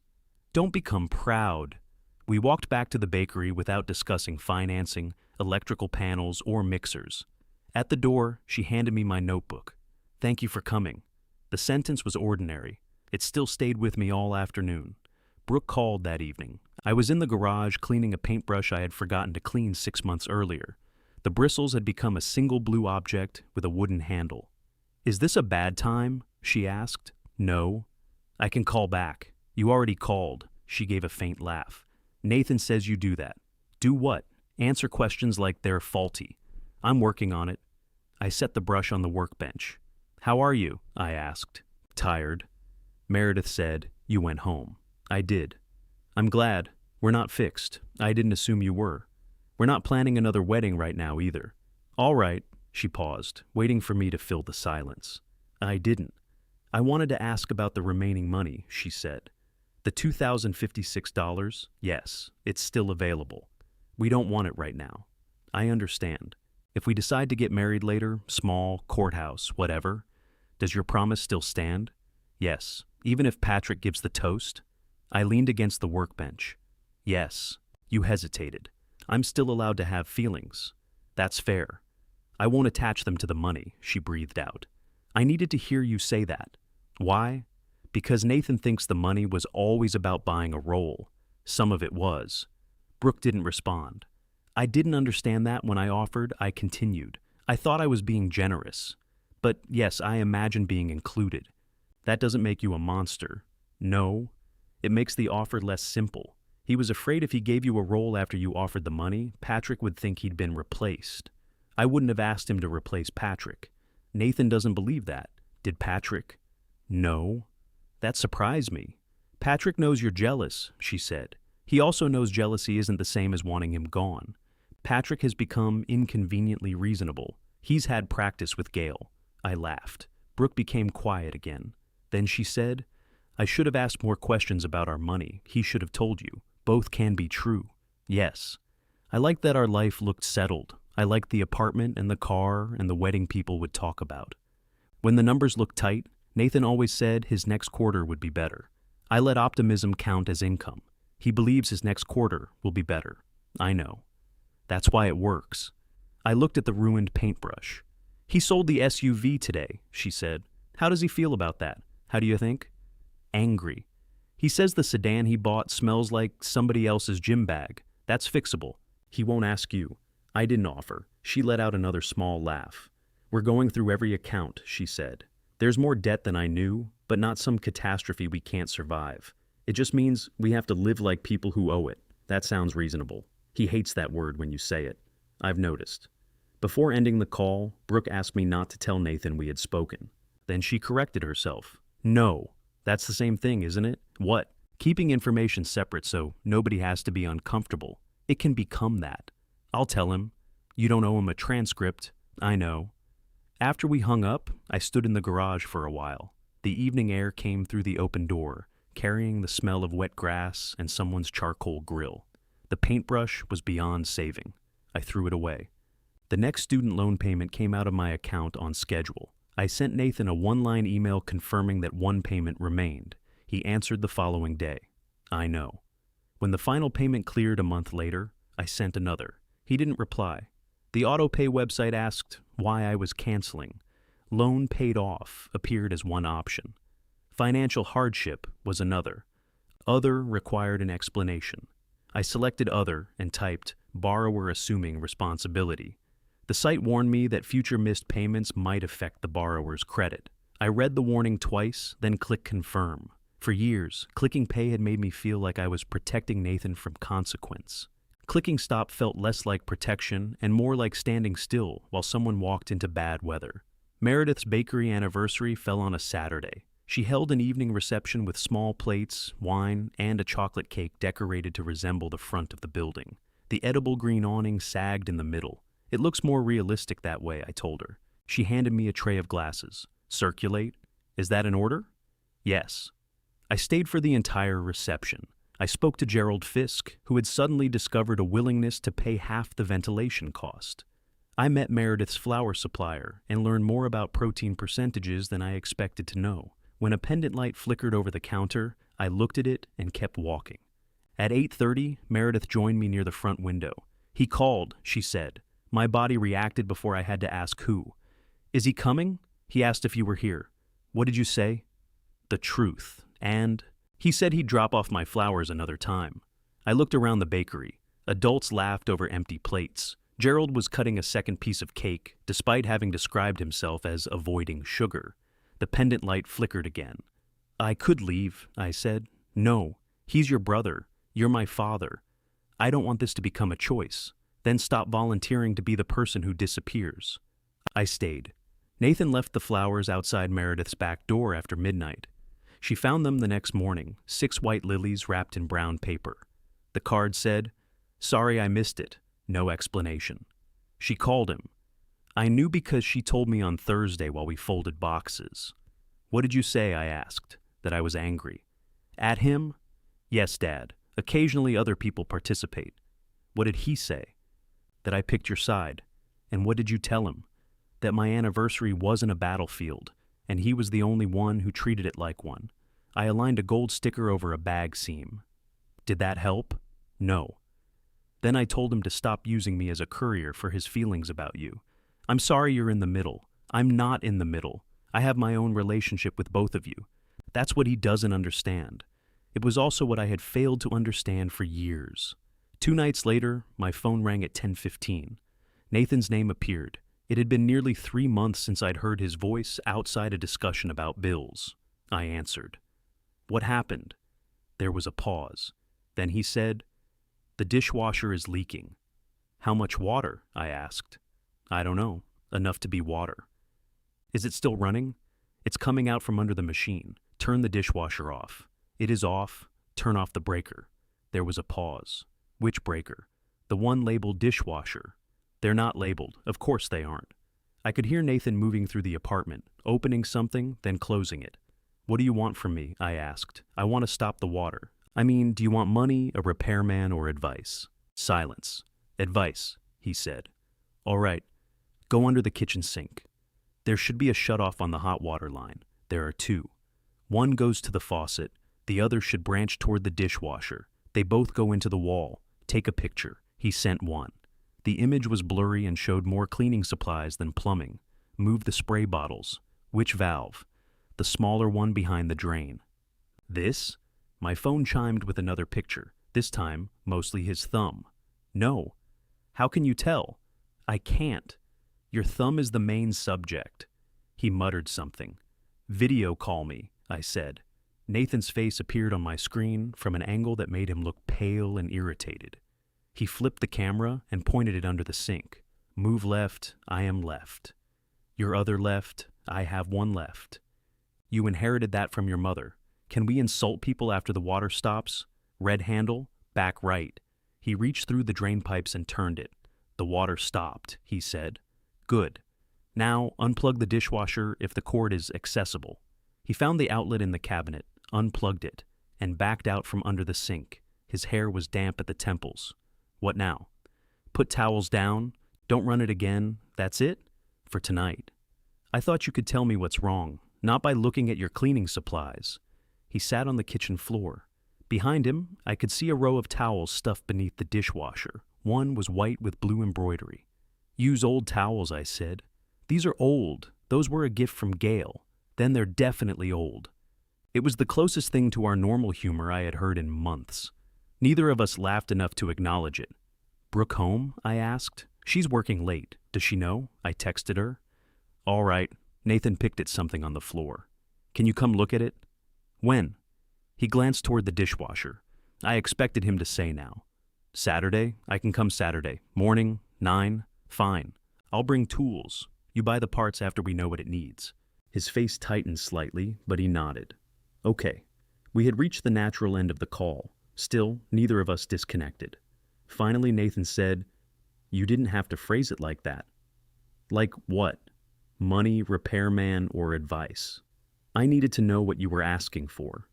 I was asking how to stop the water, and I told you. Yeah. He looked tired, not angry tired, worn thin around the eyes. I'll see you Saturday, I said.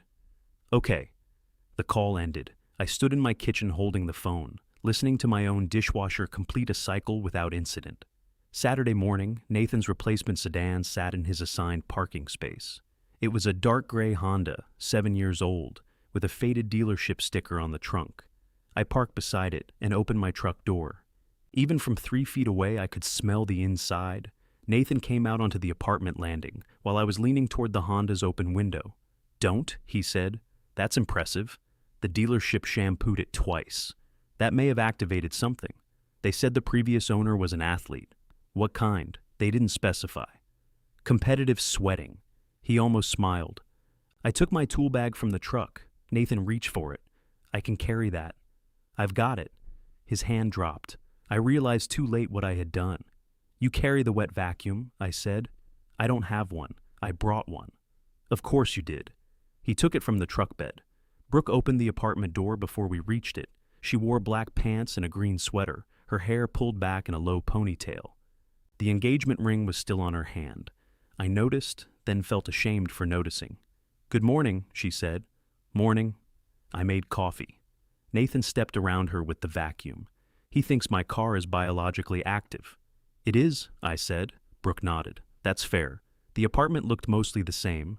The beige couch, the glass coffee table, the frame print Brooke had hung crooked because she insisted it looked intentional. But the dining table had disappeared beneath bank statements, envelopes, and a legal pad. Apparently lists were hereditary too. The thick white wedding binder that used to sit on the counter was gone. I'm going to the grocery store, Brooke said. Do you need anything? Nathan looked at the dishwasher. A new kitchen? We're not buying one. That was a joke. I know. I'm reinforcing expectations. She put on her coat, kissed Nathan briefly, and turned to me. There are breakfast sandwiches in the refrigerator if you want one. Thank you. After she left, the apartment became too quiet. Nathan carried the papers from the dining table into the bedroom. He returned with a screwdriver already in his hand. I took the bottom panel off, he said. I see that. I checked the drain hose. It looks fine. Did you run a cycle? No. Good. You sound surprised. I'm trying not to. We pulled the machine forward. The floor beneath it was still damp, but the cabinets hadn't swollen. I showed him where the supply line connected to the inlet valve. That's probably it, I said. The braided hose had split near the fitting. The crack was small enough to hide until we bent it. That's all? He asked. Most leaks are less dramatic once you find them. How much does that cost? $20. He gave me a look. What? You've made me afraid to ask prices. I said you'd buy the part. I didn't say it would bankrupt you. I know. We drove separately to the hardware store because Nathan said he had errands afterward. His Honda followed my truck, which gave me 15 minutes to wonder whether the errands were real or whether he wanted an easy way to end the visit. Inside the store, I picked up a standard supply line. Nathan took it from me. Is this the best one? It's fine.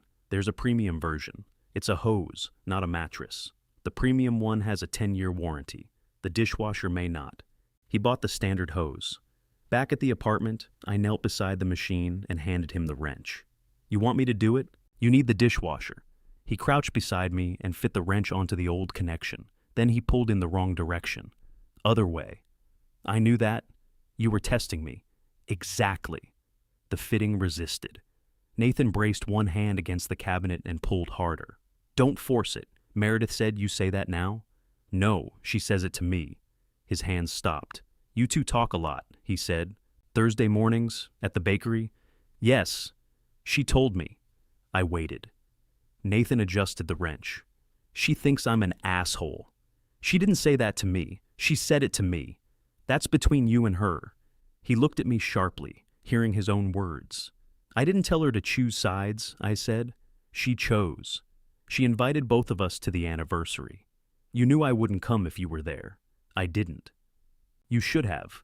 Why? Because I told you not to call me. She wasn't asking us to call each other. He pulled the wrench again. The fitting broke loose. I didn't want to spend the night pretending everything was normal, he said. Neither did I. You looked pretty comfortable in the pictures. I was holding a tray. Yeah, Dad of the Year. I took the wrench from his hand before I answered, then set it on the floor. If you want to fight, we can fight without ruining the valve. He sat back on his heels. You make everything sound reasonable, he said. That's what drives me crazy. I don't always feel reasonable. No one can tell. I left your place after the venue meeting and sat at my kitchen table until dark. That doesn't mean anything to me. You sit quietly all the time. I was hurt. The words felt strangely exposed in the narrow space between the dishwasher and the cabinet. Nathan looked away. I was hurt that you chose Patrick, I continued. I was more hurt that you didn't tell me. And yes, when I offered the wedding money, I imagined I would have a place in the wedding, so it did have strings. I didn't know they were there. That's convenient. It isn't convenient at all. He picked up the new hose and turned it in his hands. You want to know why I chose him? He asked. I know why. No, you know the polite version. All right, when Mom had surgery, Patrick took off work for a week. When I moved into this apartment, he made 6 trips with his truck. When Brooke's mother got sick, he brought food even though he barely knew her. I understand. You brought money. I know. You always brought money. The apartment refrigerator clicked on behind us. I thought that was what you needed, I said. Sometimes it was. And the rest? Nathan rubbed his thumb over the metal fitting. The rest of the time, it was the only way I knew you'd show up. That sounded so much like Gail and Meredith that for a second I wondered whether the whole family had met without me and agreed on language.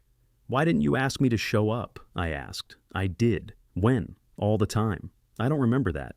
Exactly. He stood and walked to the sink. He didn't turn on the water. At 28, when I changed jobs, I asked if you wanted to come to Cincinnati for my first regional meeting. I thought that was a work event. It was. People brought family. You didn't say that. You asked what the hotel would cost. I remembered the conversation differently, which did not mean he was wrong. I offered to pay for your room, I said. I already had a room. We stood on opposite sides of the kitchen. I'm sorry, I said. Nathan looked down. I'm sorry I wasn't there. He nodded once, but his face didn't soften. And I'm sorry I used money to avoid seeing that, I continued. You also used it to make yourself feel better. Yes. And then you stopped right when it could hurt me most. Yes. That answer brought his eyes up. I could have waited until after the wedding, I said. But after the wedding, there would have been a house or another job change or something else. There would always be a reason. You blew up my life. No. I stopped holding up one corner of it. That's the reasonable voice again. It's the truth. So is this. You liked being needed. I looked at the open space beneath the sink. Yes. He hadn't expected agreement. I handed him the new hose. Wrapped the threads. We finished the repair together. Nathan tightened the connection. I turned the water back on while he watched for leaks. We ran a short cycle and sat on the kitchen floor for 5 minutes, listening to the machine fill. No water appeared. Nathan put the lower panel back on. Brooke returned carrying grocery bags. She saw the dishwasher running and stopped. Fixed? She asked. Nathan looked at me. We fixed it, he said. Brooke set the bags on the counter. That calls for breakfast sandwiches. I waited for Nathan to decide whether the invitation included me. He wiped his hands on a towel. You can stay, he said. If you want, I want. We ate at the table after Nathan moved the statements aside. The conversation remained careful. Brooke talked about a woman at the store who had argued with a self-checkout machine. Nathan complained that the Honda's cup holders were too small. Nobody mentioned the wedding. When I left, Nathan followed me downstairs carrying my tool bag. At the truck, he handed it over but kept one hand on the strap. "This doesn't fix everything," he said. "I know. I'm still angry, so am I." He released the bag. As I opened the driver's door, he said, "What would you use on a chipped granite counter?" I looked back at him. "Do you want money, a repairman, or advice?" Nathan rolled his eyes. "Advice, Dad." I told him what to buy. The next afternoon, Nathan sent me a picture of the granite repair. The chipped area looked better, not invisible, but a person would have to know where to look. I typed, "Don't put the coffee machine back for 24 hours. 3 dots appeared. Then, I read the directions. I deleted, "I'm proud of you." That sounded like something you said to a man who had completed a difficult craft project instead of mixing epoxy and waiting 10 minutes. I typed, "Looks good." He replied with a thumbs up. For the next few weeks, that was how we spoke. A photograph of the Honda's cabin filter. A question about whether a bathroom fan was supposed to rattle. A link from me to an enzyme cleaner that might defeat the athlete living invisibly inside his upholstery. I did not offer to buy the cleaner. Nathan did not send a screenshot of the price. Our conversations were so small I could have mistaken them for nothing. I knew better. Meredith signed the lease for the print shop. She negotiated 6 months of reduced rent, half the ventilation cost, and a clause requiring Gerald to repair the restroom before she took possession. Gerald described all 3 concessions as examples of his collaborative spirit. He invented them, I said. Apparently. We stood in the empty space while Meredith placed strips of blue tape on the walls to mark where counters and equipment might go. Afternoon sunlight showed every dent in the old plaster. "I'm painting Saturday," she said. "Do you want help?" "Yes." I waited. She looked at me. "You can say something. I'm confirming the request. I'm requesting help." "What kind?" "Paint on walls. No electrical?" "No." "Shelving? No." "Plumbing? No." "Do I select the paint?" "Absolutely not." "What time?" 8. I arrived at 7:55 in old jeans and a gray t-shirt. I brought 2 roller frames, a drop cloth, and nothing that required electricity. Nathan's Honda pulled into the alley at 8:03. He got out wearing tan work pants and a faded Ohio State shirt. When he saw my truck, he stopped with one hand on the car door. I looked at Meredith. "You didn't tell him?" I asked. "I told both of you I needed help." "That wasn't my question." She thrust a roll of painter's tape at me. "You're doing the trim." Nathan closed the car door and came inside. "Morning," he said. "Morning." He looked at the roller frames in my hand. "You brought tools. Those are rollers. They have handles." I was granted limited permission. Meredith pointed Nathan toward a stack of paint cans. "Stir those." He lifted one. "You bought 5-gallon buckets?" "They were cheaper. Individually? Do you want to go home?" "No." "Then become useful." Nathan looked at me. "She's gotten meaner. She drinks strong coffee." We worked in separate parts of the room at first. I taped the window frames while Nathan stirred paint. Meredith moved between us with the suspicious attention of a supervisor who expected both employees to improvise. The color she had chosen was called warm oat. "It's beige," I said. "It isn't. It's beige with a breakfast name. Keep taping." Nathan snorted into the paint bucket. By 9, we had divided the room into 3 territories. Meredith cut in along the ceiling. I rolled the front wall. Nathan handled the back. He painted quickly. Too quickly. The roller left thin patches near the top. I noticed and kept working. 10 minutes later, Nathan said, "You can tell me." "Tell you what? What I'm doing wrong? I wasn't going to? That's worse. You need more paint on the roller." He loaded it until paint dripped onto the floor. "Less than that? You said more." "There are numbers between 0 and flood." He caught the drip with his roller and smoothed it out. "Better?" I said. "Don't sound surprised." At 10:30, Meredith left to open the bakery. The morning employee had called, saying her car wouldn't start. I offered to go to the counter. Meredith said my customer service face frightened people. Nathan and I continued painting. Without Meredith's footsteps and instructions, the room felt larger. The sound of our rollers moving over plaster rose and fell at different speeds. Nathan said, "Did you give her money for this?"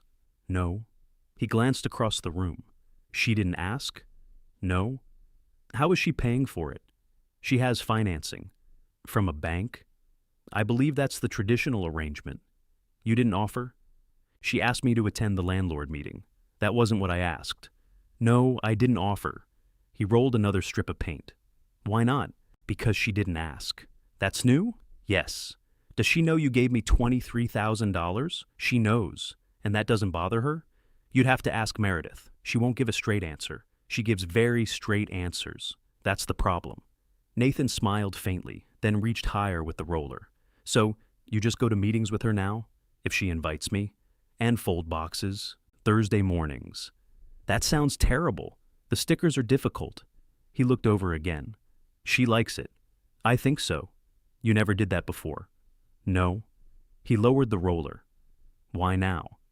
The honest answer was uncomfortable, which made it more likely to be useful. Because you told me I had no place in your life except paying for things. I didn't say that. You didn't have to.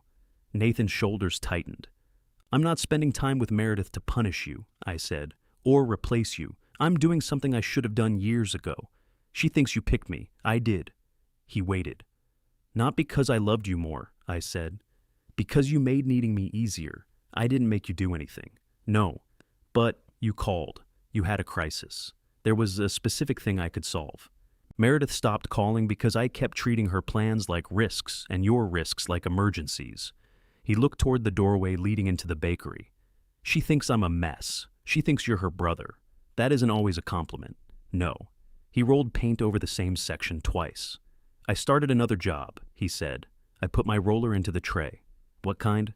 Weekend sales, medical supplies for a local distributor, mostly independent clinics. Do you like it? I've done 2 Saturdays.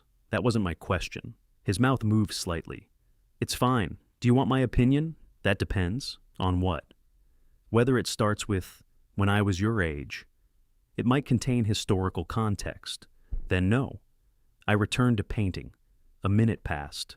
What's your opinion, he asked. It's responsible. He rolled his eyes. There's that word. You asked. I know. But if you work 7 days a week for too long, you'll make mistakes somewhere. You worked weekends? Yes. For years? Yes. And it paid for our house? Yes. So it worked. The roller squeaked against the wall. It worked on the mortgage, I said. Nathan didn't answer. At 11:30, Brooke arrived with sandwiches and 3 bottles of water. She wore jeans and a blue blouse, and she had tied her hair up with a bandana. I thought I was bringing lunch to 2 people, she said when she saw me. I can go, I said. No, I bought enough. You said 2. I know how Nathan eats. Nathan set down his roller. I'm standing here. That's how I know. We sat on the floor because Meredith had not yet moved tables into the new space. Brooke gave me turkey, Nathan roast beef, and kept the vegetable sandwich for herself. How's the second job? I asked Nathan. He pointed at me with his sandwich. We were doing well. I'm interested. You already gave your opinion. Brooke looked between us. Did he ask first? I did, Nathan admitted. Progress. Everybody stopped measuring me. She leaned against the wall, careful not to touch the fresh paint. The wedding ring remained on her finger. The white binder remained absent. How are things? I asked her. She looked at Nathan before answering. Expensive. That's honest, he said.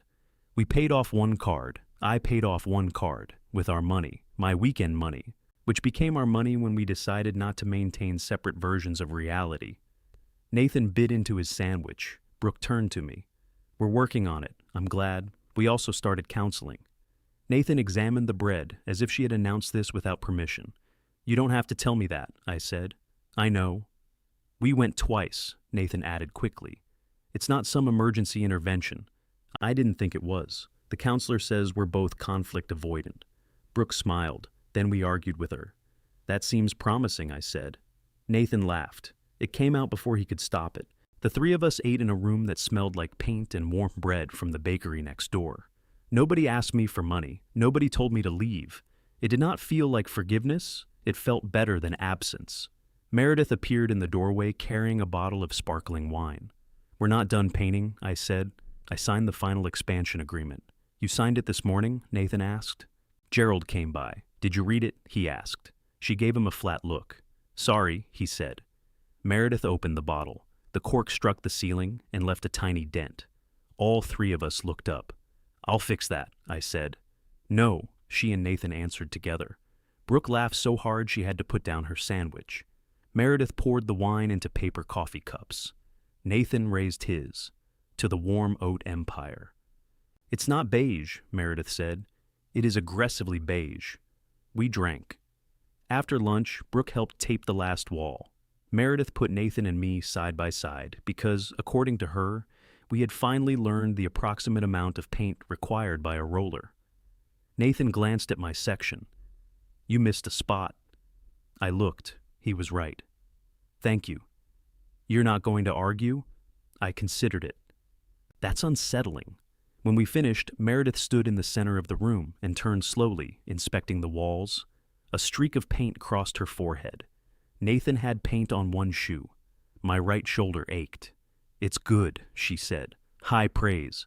Nathan carried the empty buckets to the alley. I followed with the drop cloth. At his Honda, he opened the back door. The smell remained, but it had weakened. The cleaner helped, I said. It cost $14. I hope you recovered. He folded the drop cloth and put it into my truck bed. I'm sorry I missed the anniversary, he said. You should tell Meredith. I did. What did she say? That apologies don't include explanations. That sounds like her. I thought she'd say it was okay. It wasn't. He closed the tailgate. I didn't know how to be around you, he said. I know. I still don't. You were around me today? That was different. We had a wall. There are more inside. He looked toward the open back door of the bakery, where Brooke and Meredith were talking. We're not planning a wedding, he said. All right. Brooke wants something small eventually. What do you want? I don't know. Something that doesn't feel like a public financial report. That seems reasonable. There's that word again. It continues to apply.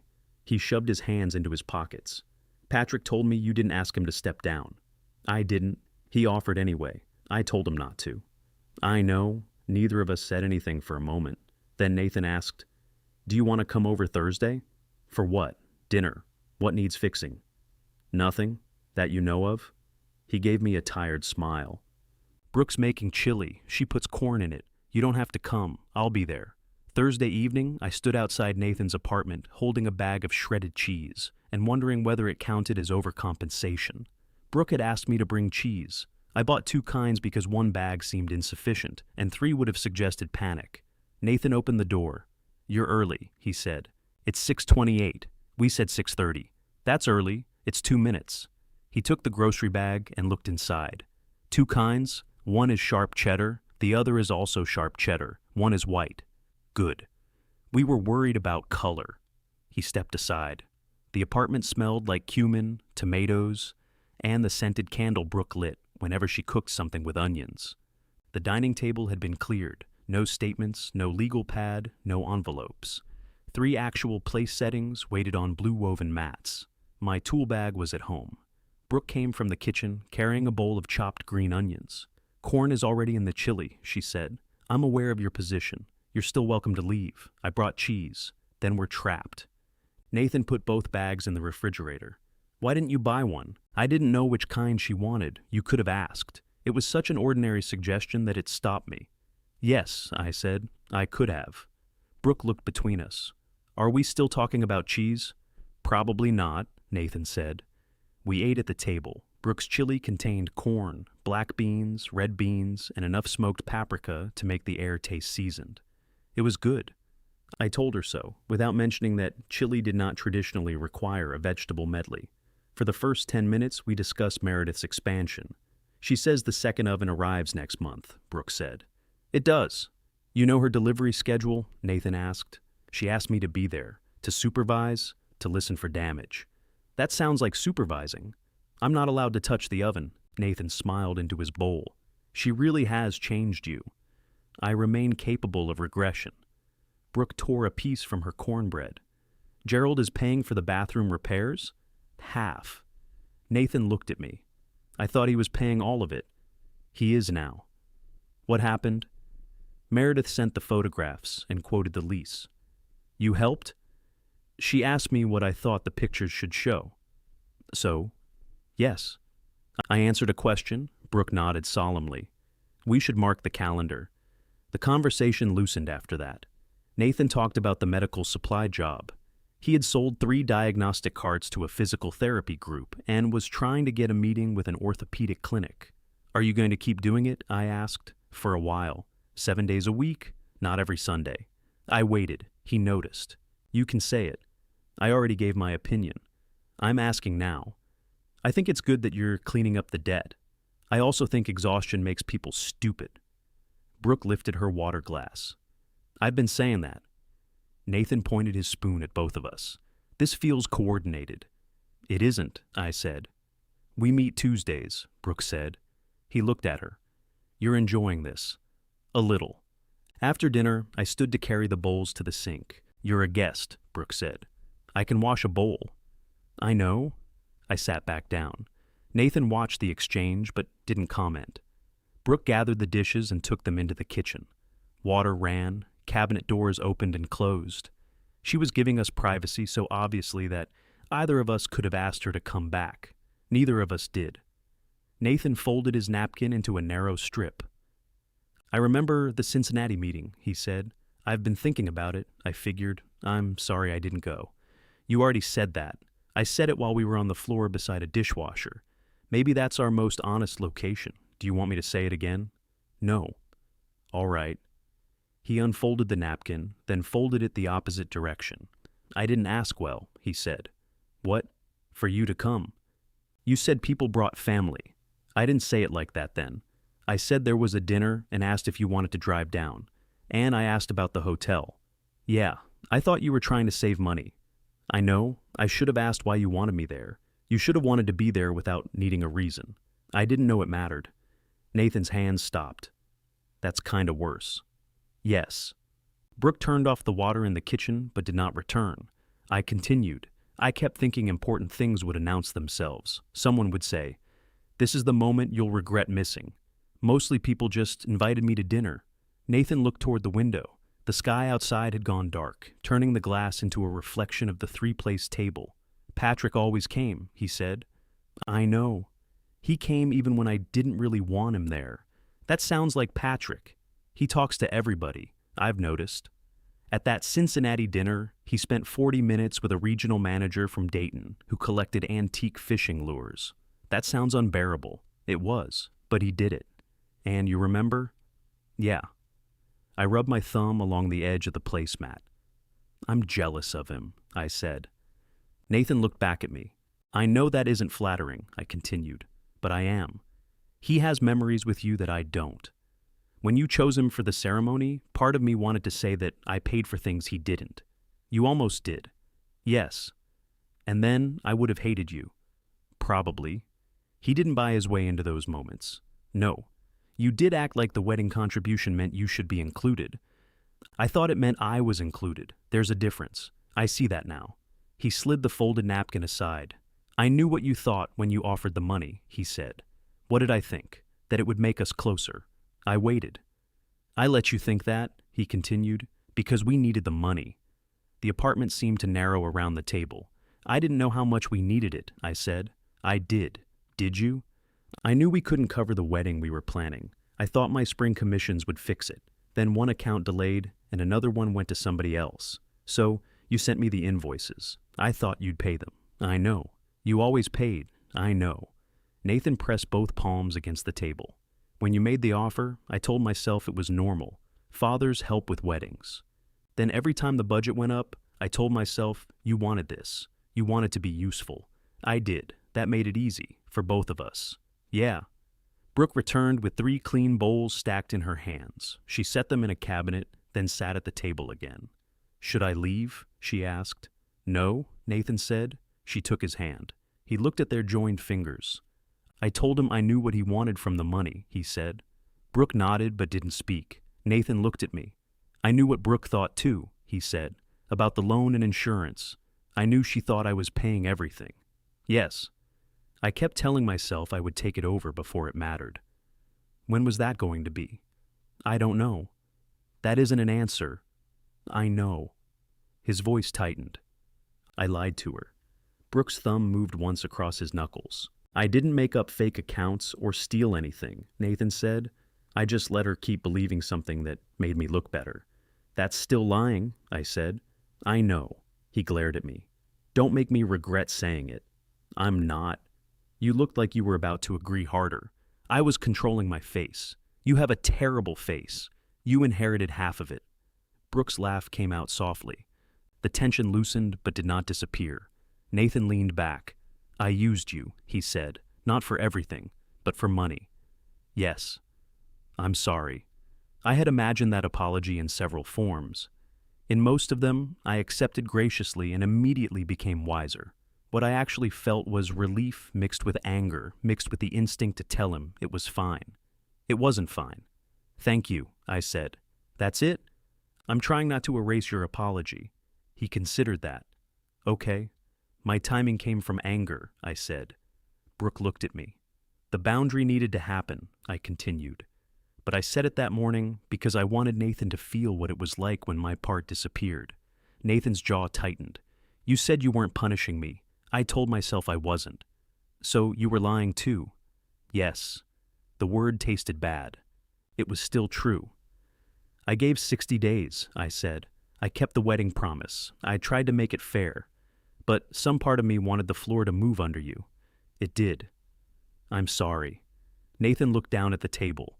Would you do it differently? Brooke asked. I would have done it years earlier, one bill at a time, during a conversation that didn't start with a toast. Nathan nodded once. I still think you chose the worst possible moment, he said. I did. I also know there would have been another worst moment later. Yes. He picked up his water, then set it down without drinking. I'm sorry for saying you had no say in my life, he said. I was trying to say the wedding was ours. It was. But then I asked you to pay for the parts I couldn't. Yes. You were allowed to ask how those things fit together. Thank you. Brooke stood and opened the refrigerator. Dessert, she said, before either of you becomes emotionally dehydrated. She brought out a store-bought key lime pie. I didn't make it, she said. That improves my confidence, I replied. I can take back your chili compliment. You can try. She cut 3 uneven slices. While we ate, Nathan and Brooke exchanged the kind of look couples use when they have discussed a subject repeatedly and are about to introduce it to someone else.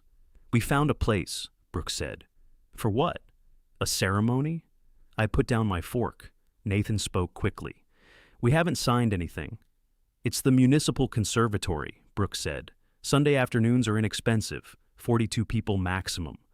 No band, Nathan added. No plated dinner. No antique pearl anything. Folding chairs, Brooke said. Actual beige. When? I asked. Late November. Maybe. That sounds nice. Nathan watched me. I didn't offer money. Brooke smiled slightly. We're paying for it ourselves. All right. The remaining $2,056, Nathan said. We don't want it. It's still yours if you change your minds. We won't. All right? He watched me accept the answer. Patrick would still stand with me, he said. I understand. We aren't doing formal parent roles. No head table, no father's toast. All right. You keep saying that. You're telling me your plans. And I'm listening. He looked at Brooke. She nodded toward him. Nathan took a breath. We're going to see the conservatory Sunday, he said. Would you come? Do you want my opinion? Yes. About what? Whether it feels like us. I picked up my fork. I'll come, and no inspection of the outlets. I can't promise not to see them. You can promise not to discuss them. Unless there's a fire? Brooke pointed at me. Meredith told us about this. Nathan smiled. No fires, he said. No bills, just come.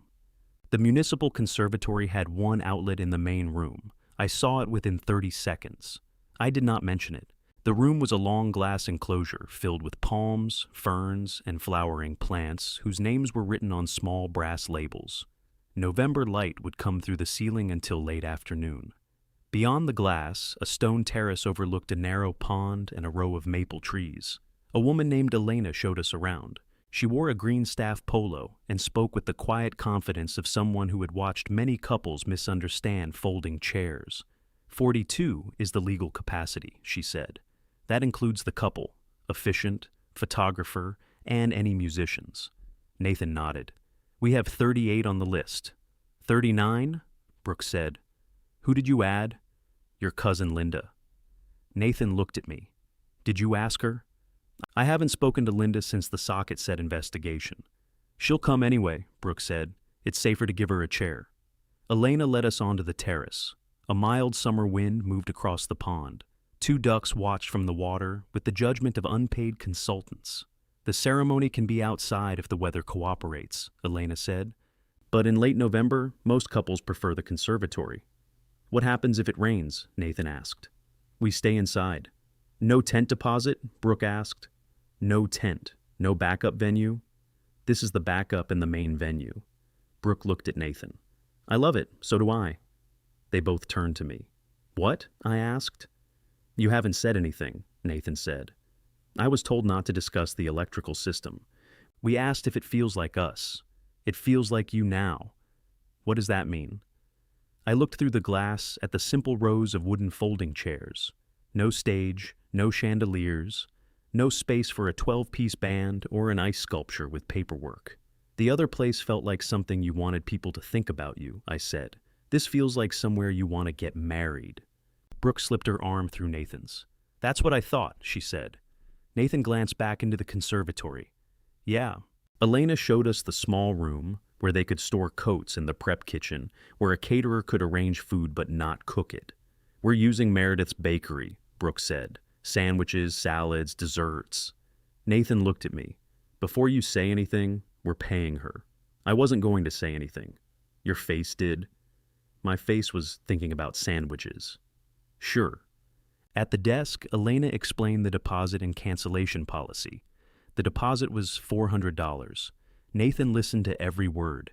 He asked about taxes, chair setup, cleaning, and the exact deadline for the remaining balance. Brooke wrote the answers in a small notebook. When Elena slid the agreement across the desk, they read it together.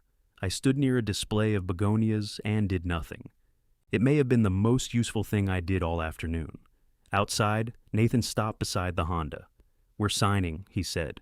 I'm glad. I wanted you to see it first. Why? He shrugged. I wanted to know what you thought. That answer was simple. I let it remain simple. Brooke kissed my cheek before getting into the car. Nathan opened his own door, then looked back at me. Patrick is coming with me to choose a suit, he said. All right, you can come too. Do you want me there? I just invited you. I'm confirming. He rolled his eyes. Yes, Dad, I want you there. Patrick wore a suit to the suit fitting. You misunderstood the assignment, I told him. I came from work. Nathan examined Patrick's dark blue jacket. That one actually looks better than everything they have here. Patrick frowned. I can change. Into what? I brought a sweater.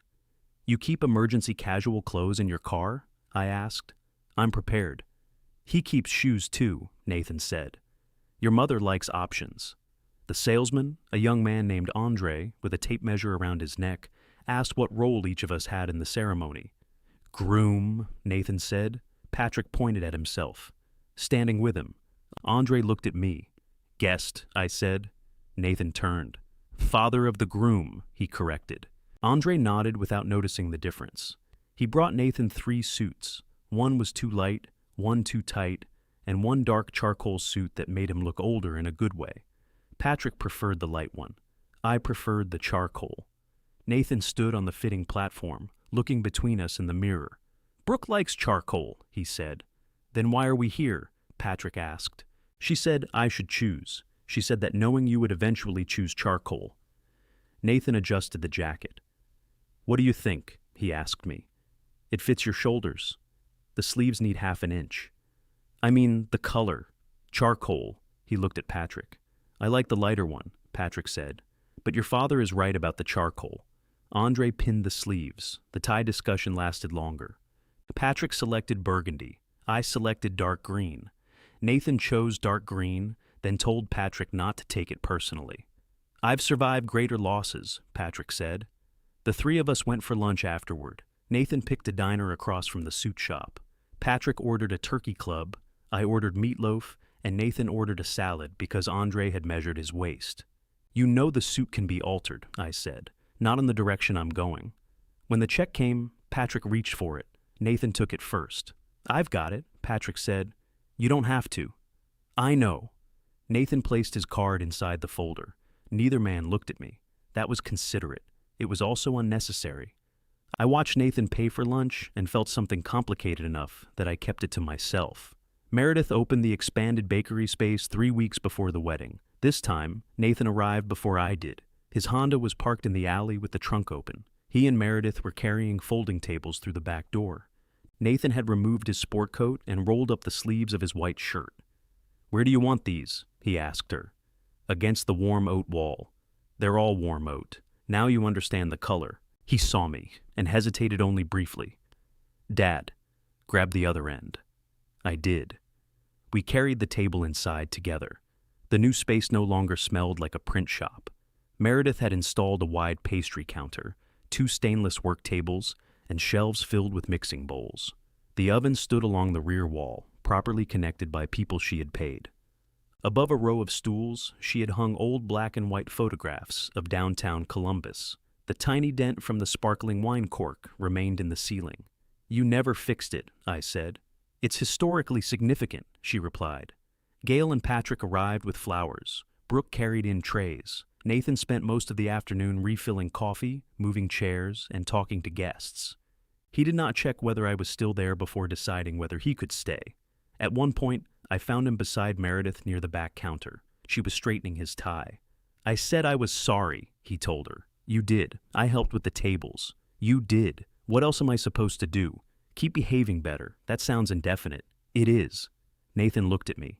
"Is everybody in this family using the same language now?" "I'm not involved," I said. Meredith released his tie. "He's learning." Nathan smiled and she hugged him before either of them could reconsider it. The first hard frost came 4 days before the wedding. I woke to white lawns and a thin sheet of ice along my truck windshield. The maple trees had lost most of their leaves. November had reduced the neighborhood to brown branches, gray roofs, and inflatable holiday decorations people had installed too early. Nathan called that afternoon. "The forecast says 38, he said. "That's above freezing. For photographs. Wear a coat. You sound like the weather is my fault. Brooke will blame somebody. She already has an umbrella spreadsheet. That sounds like Brooke." There was noise behind him, boxes moving, paper rustling. "Are you nervous?" I asked. "About weather? About getting married?" He paused. "Yes." "Good." "Good? It means you understand it matters." Patrick said almost the same thing. He probably made it longer. Much longer. Nathan went quiet. "Dad? Yes?" "Thank you for not making the conservatory weird. I wasn't aware I had that power. You know what I mean. I do." On the morning of the wedding, I drove past Hawthorne House on my way into the city. I had not planned the route. Road construction pushed traffic off the interstate and through the neighborhood near the old mansion. Its brick walls rose beyond bare trees. Cafe lights hung unlit across the terrace. A white delivery van stood near the service entrance. For a moment, I could see the wedding that might have happened there. The chandeliers, the band, Patrick's toast, my expensive seat among the guests. I could see Nathan and me smiling in photographs while invoices continued to arrive after the flowers were dead. Then traffic moved. The conservatory parking lot held 20 cars and no signature ice. Inside, Meredith was arranging pastries on slate boards. Gail stood near the entrance wearing a dark red dress, instructing Patrick to move a plant that belonged to the building. "You cannot rearrange a conservatory," he told her. "It blocks the guest book. It lives here. So do we, for the next 4 hours." Patrick saw me and lifted both hands. "Help. I'm a guest. Coward." Nathan came through the side door wearing the charcoal suit and dark green tie. Andre had gotten the sleeves right. For several seconds, he simply stood in front of me. "You look good," I said. "You sound surprised." I'm controlling my face. He smiled. "Brooke's almost ready," he said. "Her sister is with her." "Are you?" "No, that's probably normal." Patrick approached and adjusted Nathan's tie, even though it was already straight. "I've been told not to give advice," he said. "By Mom?" Nathan asked. "By everyone. That won't stop you. It has reduced my remarks by nearly 15%. The ceremony began at 4. Nathan stood beneath an arch made of greenery from the conservatory. Patrick stood beside him. I sat in the first row between Meredith and Gail. When Nathan saw Brooke enter, his entire face changed. Not like a groom in a stage photograph. Like a man seeing the person who had stayed after learning exactly who he was. Brooke wore a simple cream dress with long sleeves, no train, no veil. She walked toward Nathan alone, smiling and crying at the same time. Their vows were short. They did not mention hardship, money, or fresh starts. They promised honesty, patience, and the willingness to ask a second question when the first answer sounded too easy. Afterward, we moved to the adjoining room for food. People ate Meredith sandwiches from small plates and stood around narrow tables decorated with glass jars of greenery. Music played through two portable speakers. Nobody required a stage. Nathan and Brooke gave a brief welcome together. No speeches, Nathan said. We decided to spare everyone. A few guests applauded. The meal continued. Gail danced with Patrick. Meredith forced me onto the floor for half a song, then abandoned me when I proved resistant to rhythm. Near the end of the evening, Nathan tapped a spoon against his glass. The room quieted. He looked at Brooke. She nodded. We changed our minds about one thing, he said. Then he turned toward me and held out the microphone. Dad, would you say a few words? For one dangerous second, I considered refusing. Not because I didn't want to speak. Because everyone was watching, and I had spent most of my life believing the worst thing a man could do in a crowded room was reveal that he had feelings. Nathan kept the microphone extended. You sure? I asked. No, he said. Take it before I change my mind. A few people laughed. I stood and accepted it. The portable speaker gave a short burst of feedback. Every head turned toward me. Gail sat beside Meredith with one hand pressed against her chest. Patrick stood near the back of the room, holding a plate with half a sandwich on it. Brooke smiled at me. Nathan looked nervous. That helped. I didn't prepare anything, I said. Another first, Meredith called. More laughter. I was asked to keep this short, I continued. Actually, I was told there would be no speeches, which is why I ate 2 desserts. Brooke looked at the empty plate beside my chair. 3. That information wasn't for the room. Nathan lowered his head, smiling. I looked around the conservatory. Night had pressed black against the glass walls, turning the plants and lights into reflections. The room felt warm and green, while everything outside had gone cold. I once thought a good wedding had to prove something, I said. I think all of us did, in different ways. This one doesn't. It feels honest. It feels warm. And there isn't an ice sculpture anywhere. Cousin Linda laughed louder than necessary. I looked at Brooke. You have a way of asking the second question when the first answer is too easy. That isn't always comfortable. It is valuable. I'm grateful my son married someone who wants the truth from him and gives him the truth in return. Brooke's eyes filled. She squeezed Nathan's hand. Then I looked at my son. Nathan, I'm proud of you. Not because this day is perfect. Because you were willing to let a different day fall apart and build one you could stand inside honestly. His smile disappeared. His face remained open. I love you, I said. I'm glad you asked me to be here. I'm even glad you asked me to speak, although I reserve the right to reconsider when I see the photographs. A few people laughed again. Patrick was still standing at the back. And Patrick, I said, thank you for being there in all the ordinary moments that turned out not to be ordinary. His expression changed. He looked down at his plate, then back at me. I lifted my glass. To Nathan and Brooke, may you keep asking each other the hard questions, and may you have enough good days that you don't need every one of them to impress anybody. Everyone raised their glasses. I gave the microphone back to Nathan. He took it, but did not step away. For a moment, I thought he intended to answer. Instead, he put one arm around me and pulled me close. The hug was brief, awkward, and strong enough to move my glasses. When he released me, he said quietly, You kept it short. I had more material about the ice sculpture. Thank you for not using it. He returned the microphone to the table. Meredith caught me before I sat down and wrapped both arms around me. You made Mom cry, she said. Your mother cries at weather reports. I heard that, Gail said. She stood and hugged me too. We had not hugged in a long time, not properly. Divorced people develop an entire system of sideways contact, shoulders, quick pats, air between bodies. This was the hug of someone who remembered who I had been and had decided, temporarily, not to use it against me. You did well, she whispered. Thank you. You could have mentioned me. There were time restrictions. She pinched my arm and returned to her chair. Patrick approached last. He had set down the sandwich. You didn't have to do that, he said. Yes, I did. No? All right, I wanted to. He nodded. For the record, he said, I didn't bring a speech. I assumed you had 3, 4, but they were mostly fishing lure material. We shook hands. Then Patrick pulled me into a hug too. That's enough, I said against his shoulder. I'm annoyingly secure. So I've heard. The music started again. Brooke danced with her sister. Nathan danced with Gail, who corrected his posture and then denied doing it. Patrick asked Meredith to dance. Cousin Linda cornered me near the pastries and wanted to know whether my speech meant the family conflict was officially over.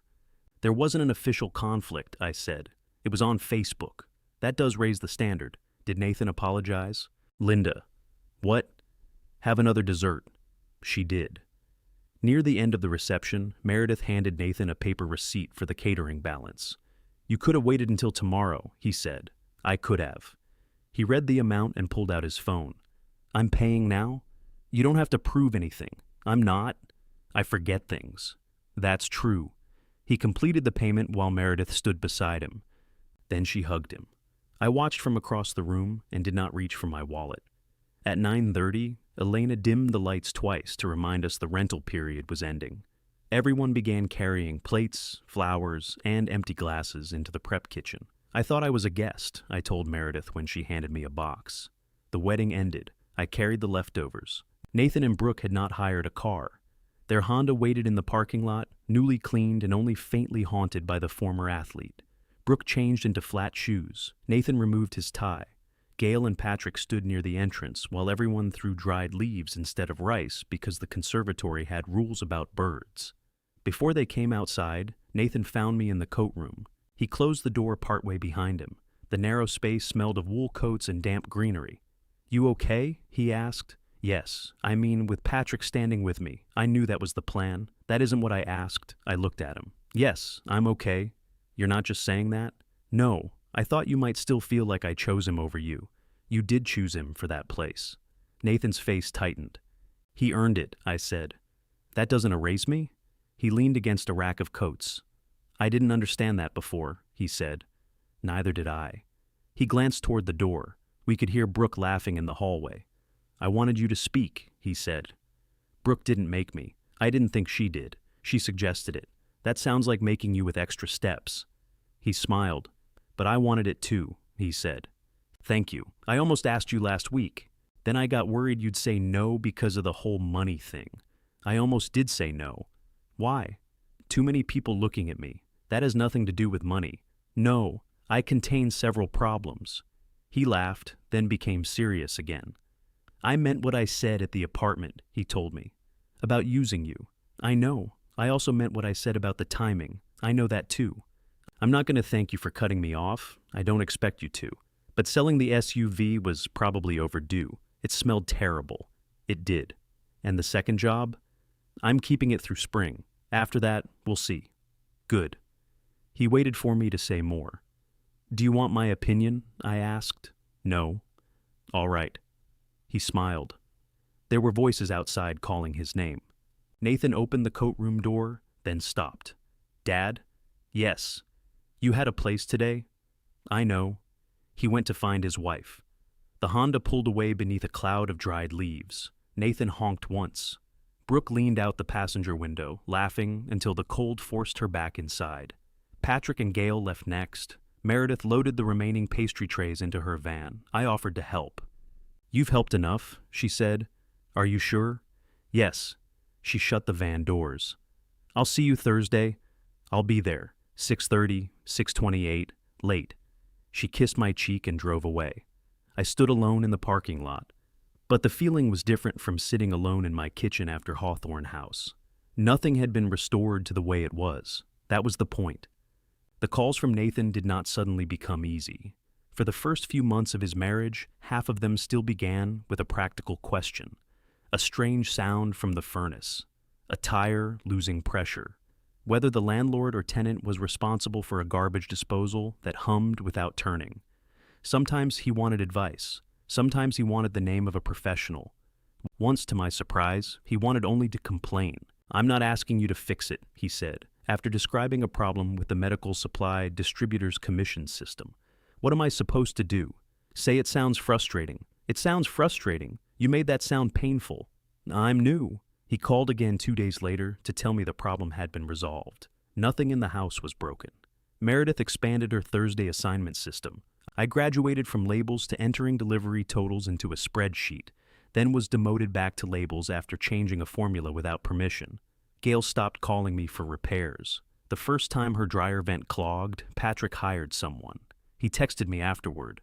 Professional charged $180.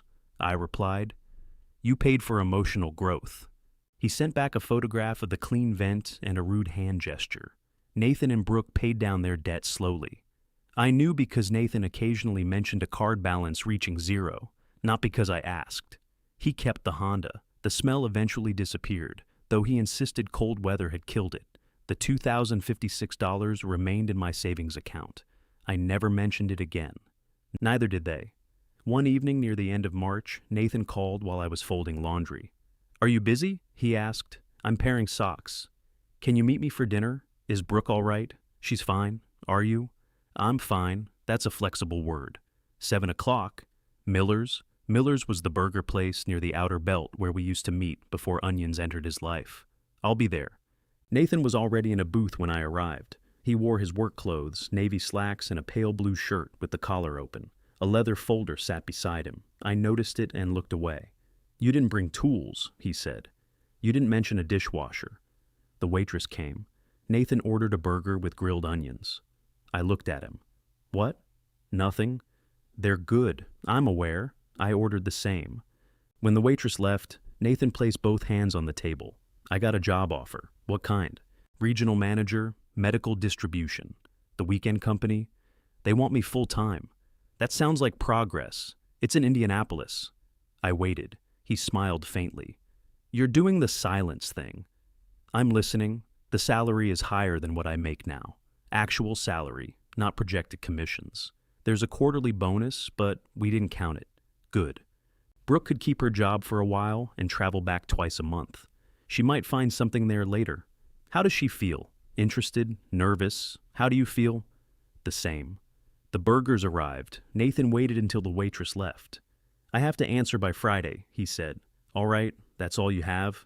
Do you want me to listen, or do you want my opinion?" "My opinion would be useful," he said, mocking my voice. "Your impression of me remains disrespectful." He smiled, then looked down at his plate. "I want your opinion, Dad." There it was. No invoice, no leaking appliance, no message attached to an amount due. "What worries you?" I asked. Moving away from everybody, Brooke having to change things because of my job, taking something new when we finally got stable. "What excites you?" "Building the regional team, less time driving between accounts, being responsible for something bigger." "Do you trust the offer?" "We checked everything. You and Brooke, together. Do you want the job, or do you want what the title says about you?" He looked at me for several seconds. "The job," he said, "I think." "Ask yourself again, without the word regional." He nodded slowly. "What do you think I should do?" he asked. "I think you should take it if Brooke wants the life attached to it too. Not just the salary, the whole thing. And if she doesn't, then you decide together what matters more. That isn't much of an answer. You asked for my opinion, not permission." He considered that. "I think I want to take it," he said. "Then that's my opinion too." We talked for nearly an hour. We disagreed about whether he should negotiate more relocation time. We agreed he needed every promise in writing. He thought Indianapolis winters were no worse than Columbus. I told him wind had geography, even if he didn't respect it. The waitress brought the check. I reached for it out of habit. Nathan placed his hand over the paper first. "I've got it," he said. "You invited me." "I know. I let go." He paid for dinner, including the onions. Outside, beside the Honda, Nathan put his hands into his coat pockets. "I'll call you after Brooke and I decide," he said. "Even if nothing breaks, especially then."